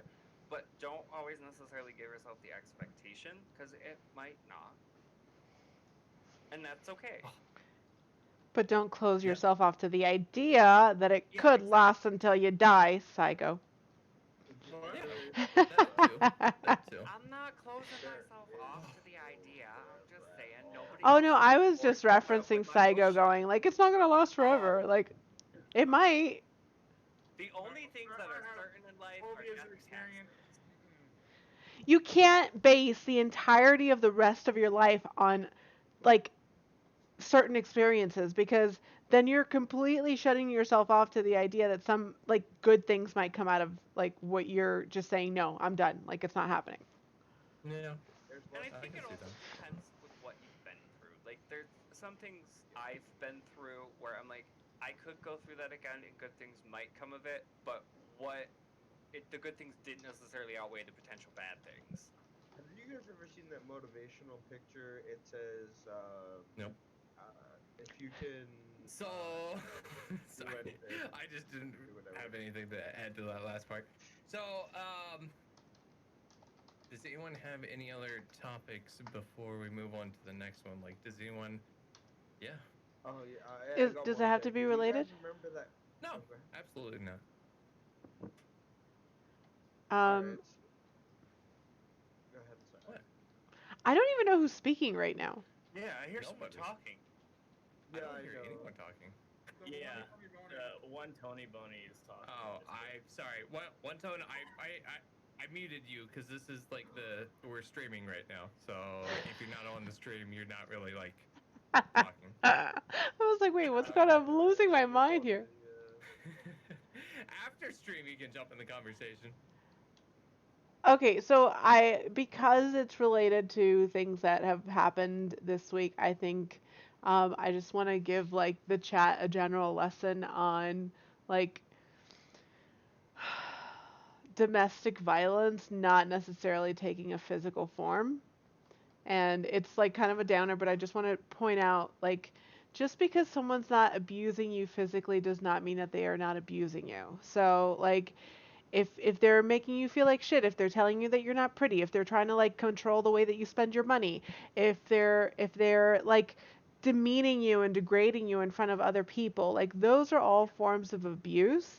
And just because someone's not laying their hands on you does not mean that they are not abusing you in a relationship. So just if you see any of those things or if you feel any of those things, it's important to reevaluate how much you actually want to stay in that relationship. That is all. And if you do find yourself in one of those relationships, be incredibly careful and pay extra close attention to people in your life who are good friends and supportive. And don't be afraid of reaching out to help ever for any reason. And You're never going honestly, to be a have you burden guys to anyone. have you Do heard what that? you have to do, Bro. and people will try for you. Bro. Yeah, I've been through a lot of this. If you look up, there's a wheel on abuse and like power, and it's definitely an emotional thing just as much as it is a physical thing. Like you might not have those physical marks, but like somebody said in chat, like they don't let you see your friends, you don't have access to bank accounts, like you're not allowed to talk to certain people, or you're not allowed to play a certain game even, or like there's so many ways that they're going to go about controlling you, manipulating you in order for you to react the way that you want. Like personally, yeah, that wheel.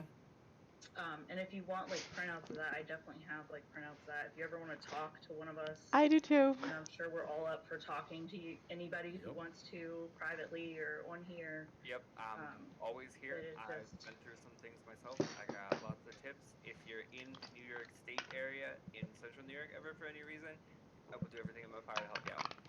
I'm in Ohio. I have lots of extra bedrooms, so if you need a place to crash and kind of figure things out. I've been through it. I've helped other people through it. So I got a former military ex-husband who knows how to hide bodies. I'm kidding. Well, I'm not necessarily entirely kidding, but the point is, like, even if you former military ex-husband. Oh, husband, not ex-husband. Anyway, point is, if you need some people to come in and knock down some doors and save your ass from some fucking asshole or bitch, we got you. Calling him out. it's hard to reach out, but when you do, like, reach out to us, like, we can help. It does lift a huge weight off your shoulders. That's why we're here. Not ex-husband. He's freaking out because I said ex-husband. Current husband. Uh-oh. Ooh. Damage control. Listen, he doesn't. It's just Not because. yet, Listen, ex-husband. I can understand his freak out. Like, look at the UK and how they're handling COVID. It ain't great either. He don't want to go back. So, Better than us. let's say you Baby. Baby, recently I love you. were dating somebody. I You love finally you. made the decision to move in with them, and they, within like the first couple months, decide that their job is not working out, so they decided to quit their job. No. How do you handle that situation? I'm a teacher. I make a teacher salary. Ain't no way I'm supporting you, honey. No Fuck no. offense. I would just first ask I why. support my kids. I am not supporting any other human being on this fucking planet. So, agree with that. can I ask what the level of commitment is here? They just Yeah. moved in. That seems odd to me. Like, how long have you been dating that you moved in together? Like, if you've been dating, in my opinion, like when I say if you've been dating long enough to live together, to move in together, you've been together for at least a year minimum. And at that point, you know whether or not your partner leaving their job in that moment is going to be an issue for the relationship. Because, like, sometimes that has to happen. Like, you have to quit a job and move on to another one. And I think it just depends where your relationship is. Don't get me wrong, like I had to quit my job as a gunsmith to move from Virginia to New Orleans because my ex-wife was in the military. See, Shay, before I say something, go ahead. Why you think? That's what I was waiting. No, I was just gonna say, it's like, I mean, whether you're in a relationship with somebody or not, they're a roommate firsthand. So you know, if they're gonna quit a job, it's like, how are you gonna pay your part of the bills? You know, See, unless it's like I going into it knowing that I'm handling everything, and then it's just an agreement on it and in conversation. You still got shit to pay too. I'm of the mindset that if you discuss it and it, then so here's something that I find that's super like interesting. Like we are okay for women to be stay-at-home moms, and we are okay with women like being at home and not earning a wage. But the minute a man wants to do it, it's a problem. And I hate the double standard. I think it's just as okay for a man to stay home as it is for a woman if the couple is able to do it. And I think the circumstances make a difference. Like, I don't want my partner to be in a job that makes them miserable every day. That's And what I was just gonna say. like if they're making a permanent if they're making a choice, it's going to be a permanent decision as to I don't want to work versus I can't work, because that's also different. If we can afford it, why the fuck do I care? Like, I don't care about those things. But if it's like, if this person's coming home and they are miserable and it is affecting our relationship, because if you hate your job, it affects your personal life, I absolutely am okay with like dealing with a couple of months of them job hunting and helping them out, because that's the person that I chose to live with. And I feel like just going, As the person that's who shitty. has been the one who had to quit their job after shortly moving in, I can let you know, at least for me, I didn't do it lightly. And for me, at least, before I even quit the job, I did have the conversation with my partner before I quit. You have to talk about That's it. exactly what that's exactly what I wanted to. And it was point something out. we went That's through so together, and it was encouraged because it was an incredibly toxic work environment, and it was very damaging. We took a huge financial hit. It was not something we were financially able to do, but as partners, we resigned to the fact that for our own health, this is a necessary evil. We're gonna bite the bullet for a little bit. You look for a job, it's all good. Yeah, you gotta talk about it. You don't just quit the job and go, haha, by the way, I quit my job. If they just snap quit and then expect to. My most recent relationship actually ended because of this, and he just didn't go to work. Decided he was going to quit. Didn't call in. Nothing. Just didn't go to work that day, and told me he was sick. And I go off to work and come back, and then the next day and the next day, and it's like, okay, so he's just not going to work. So we tried to talk about it and tried to say like, hey, you know, you can't just do this. Like, we got to talk about this. And I actually, by the way, only knew him for like 2 months. He just kind of moved himself in without asking. Yeah, that's a whole nother story. How does that happen? Did he have nice shit? If the red flag was a No. snake, it would have bit you in the ass. right. But And if he had nice shit, well, like he did this like 6 times. Like got the a job soda and quit stream. 2 weeks later, Oh, and then got a Yeah. job and quit. And then I found out he didn't even have a job. Was telling me he was going to work, and I showed up there to bring him lunch to be nice one day, and found out this whole Oh time shit. he didn't have a job. Yeah, And that's That's not, No. different. Wait, what? No. not okay. 2 baby mamas, Cody. 3 kids. He's 10 grand in debt to one of them. Oh. Plus, didn't pay all kinds of hospital bills and expected me to pick up and pay all his child support. So Without talking to me about it. Yeah, I'm no. gonna share you That is the what like I like to municipal call. court website.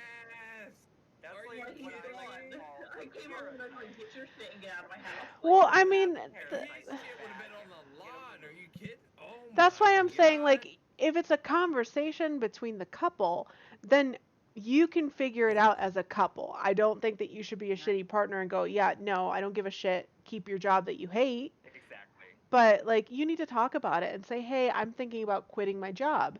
Talk about the pros, talk about the cons. What's your backup plan? What are we going to do? We need to cut back, because that's the other thing. Like, if you go from 2 incomes to one and you're still spending the same way that you were when there were 2 incomes, it doesn't work. So, like, Listen, that dude has 3 baby mamas that he's running away from. He has never thought that one day. communication. No, Yeah, that would never cross his Even head. if, like, Here, if you so I went know, ahead and told them where to find him. and I Yeah, generally I've feel quit like a job. if your partner really does have a super toxic work environment where they do one day just have to make a snap decision to quit, and you haven't talked about it with them before, I generally feel like your partner would be aware of the struggle that you are going through and probably understands that it led up to a breaking point. But you need to have a conversation now to go, okay, babe, I quit my job. Great. Okay, glad you're out of there. We're healthy. Let's figure out what the fuck we gotta do now. Like, we gotta start rolling our own cigarettes. We gotta start eating ramen. Like, we're gonna have to stop going here. We're not doing laundry twice a week. We're knocking it down to one. Like, we're getting rid of the cable. Let's go. So I I've Hold on, quit wait. a job. Sorry. I was just gonna say I've quit a job. Like I got a brand new job. It was the safety wise. OSHA could have came and fucking shut them down in like a day if I'd have reported them for the shit that we were doing. So I quit that job for safety reasons. Wasn't living with my ex, and that's when it was like, well, why don't you just move in, give up your apartment, move in, and then you can find a job. Blah blah blah. This that and the fourth. So. That was the first mistake I made because I was like, Oh no. I grabbed all my stuff from her place and I was like, look, I quit my job. I need to go back to my place and figure shit out. And then we can, I'll talk to you later. But she's like, no, don't leave.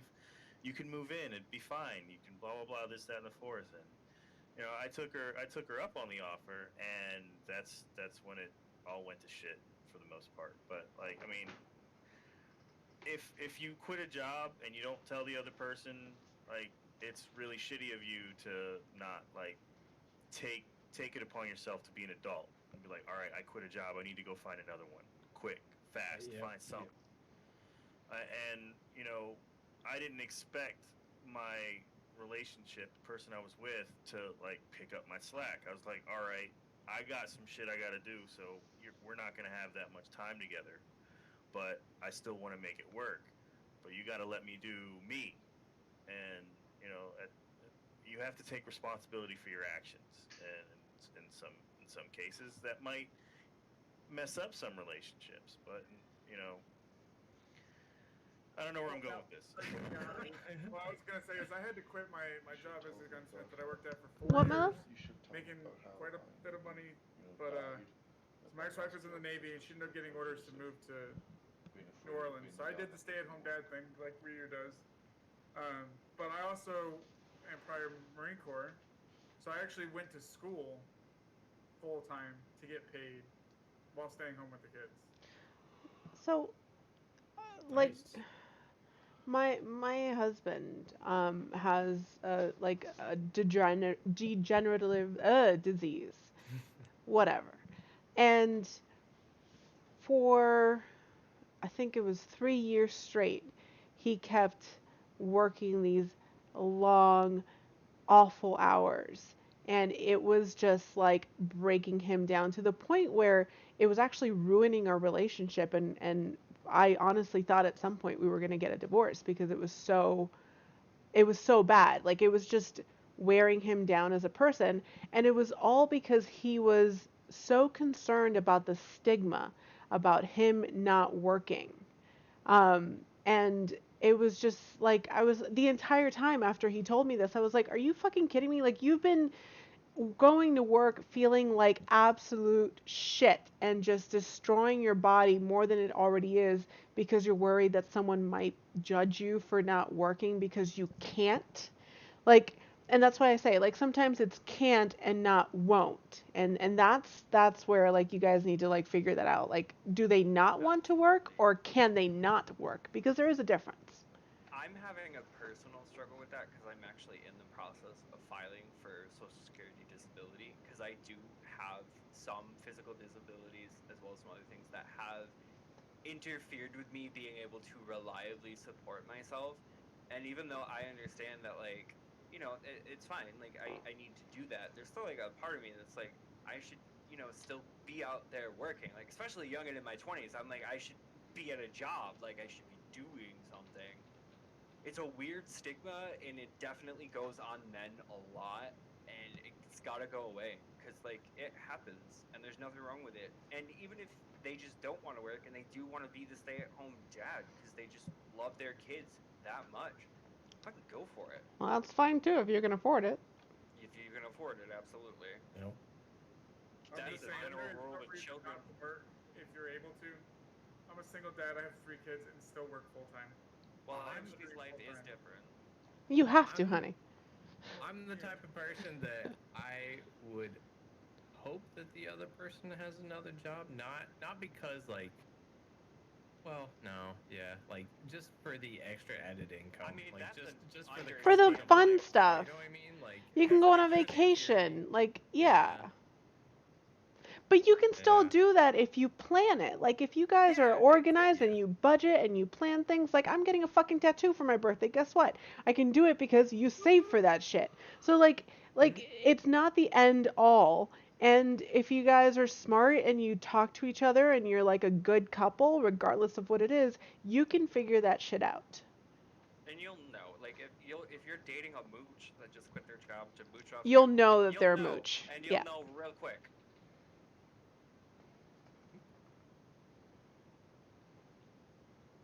Got quiet. Well. Yeah. People are playing with emotes. All right. That's all right. It's perfect time though. Let's find somebody to raid. Does anyone? So I have 2 like possibilities here. Does anyone have anyone online that you feel like our community would get along with their community? Like it's not going to be. I have one suggestion if you're. I have one as well. Gamer Glenn, he's on. He's a buddy of mine. Mine is Kinked Nightmare, so you can look them up. Oh wait, no.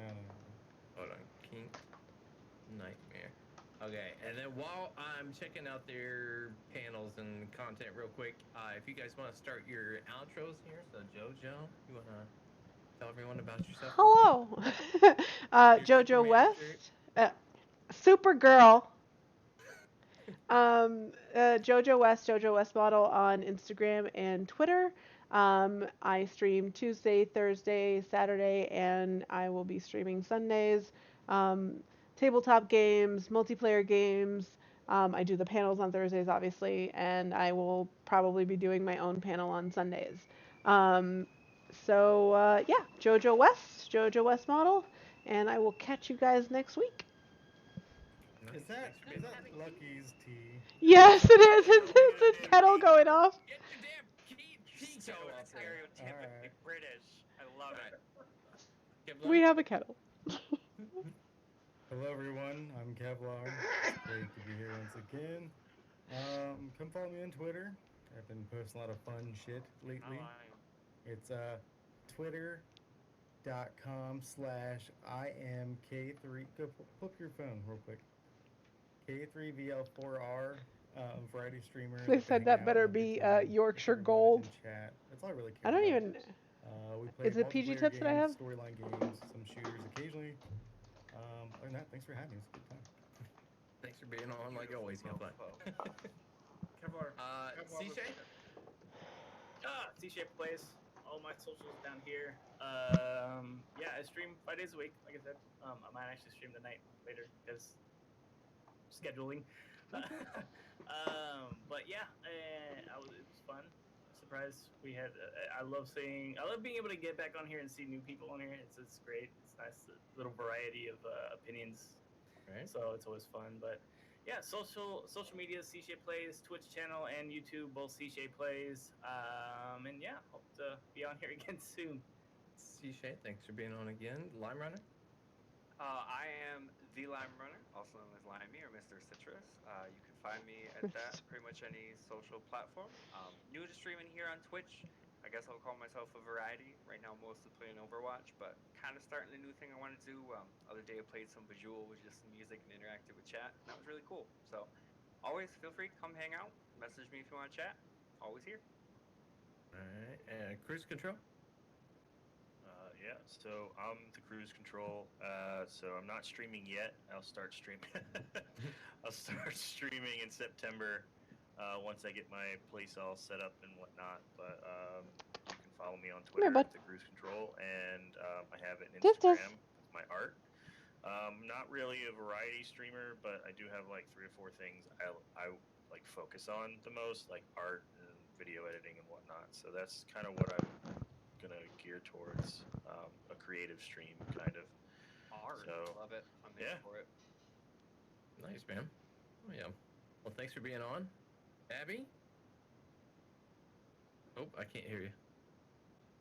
Been fun. There I we go. don't personally stream, but I am on Discord. I'm on Twitch at Abigail2092. It all comes through to my phone, so if you guys ever need anything, I'm also laid off right now, which is cool. So if you need me to like drive out to whatever state you're in and dig you out of some situation, I can help do that. Kick some doors down. I'd almost Dude, I'm welcome that. unemployed as well. Like, let me go on a trip. I almost Right. welcome that. Like, that'd be a I'm fun gonna go to adventure. Branson at the end of the month. If anybody wants to go to Branson, Missouri, with me and Oh, check out shit. some shows and stuff. I'm in St. Louis. Pick me up. So, yeah, if you guys ever need anything, anybody ever just wants to talk, is bored, let me know. All Well, right. thanks for being on, Abby. Saigo? Hey, I'm Cygorism. Play a lot of Magic and variety games. We play Jackbox and stuff on Saturdays. Get way too drunk for normal standards. But other than that, you can find me everywhere at Cygorism. So, pretty much me. Thanks for being on, man. Yeah, buddy. And then Aqua? Hey everybody, I'm Aqua Cheese. So I am just getting back into streaming. Took a long hiatus because I just, had to take care of some IRL things, but I'm back. So hopefully Welcome next back. week, thank you, fingers crossed. Variety streamer, primarily do RPGs, but I'm open to getting to horror games as well because as you have probably noticed, I don't have a good poker face. I'm very animated, and so I react Your very eye easily to rolls things. are on point. So come watch. It's a good time. Social media is Aqua Cheese PLZ. So come find me. She's pretty. Nice. Go follow her. Aqua, thank you for eBay. jumping on. Appreciate you. She's sassy as fuck and she does TikTok. She is. Yeah, go follow her TikTok, it. please. Just don't be rude in her. I chat, 'cause she'll beat you to uninstalled house down boots. TikTok because it's bad for your phone. Oh yeah, the Chinese are watching your guns, JoJo. No, they're They're actually watching no, them. like they are like legit No, like but they stealing are your fucking copying your data. But passwords. okay. Yeah.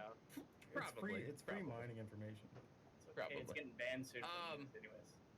Yeah, probably. Lizards Honestly. control Yeah. the government. Dun dun dun. All right. For those of you that don't know, I stream every single Wednesday through Saturday. Wednesdays are mostly like variety days, mostly like single player days. But right now we're playing through the Trine series. We're still on Trine 2. It's a fucking long game, We but it's thought we really beat really it. good. We Yeah, did we thought we not. did. We did not. That was like a quarter of the way through it. Thursdays are the discussion panel talking about sex, relationships, and dating topics. If you want to be a part of the panel, please DM me or Ask the Stripes in Discord or social media. We'll be more than happy to send you the invite link. Fridays are like lewd Jackbox games and then viewer submitted memes, YouTube videos, TikTok videos. And then Saturdays are multiplayer days where we play a huge variety of multiplayer games the entire stream. If you don't have Tower Unite, by the way, you need to get Tower Unite. We found this game last weekend, and it is honestly Incredible. a shit ton of fun. I It's don't so fun. understand why more people don't play it. It How is did we not a know lot. about it? I Like, don't you know. love Nobody it. talks better than about it. it's I've better had than it for Mario like Party 2 ever years. was. It has great mini games, and then also like if you were ever a Second Life or a VR chat player, Right. like the whole 5 avatar seconds. system is so cool. Ooh. 5 seconds. All right. All right. We are going to go raid Kinked Nightmare right now. She is streaming Dead by Daylight. So when we pop over, spam the shit out of some emotes, give her some follows, show her some love, and pop in Discord for afterthoughts. You can hang out, questions, Come hang out with us, sexy people. listen to the fucking Yeah. weird conversations we have while we game and I don't Maybe know, do telling our a own story. thing. But night, guys. Good night. Later. All right, guys. Positive I am vibes. ending my stream. For those that tuned in, thanks for Yay. watching. I will be back on Saturday. Have a good night. Good game.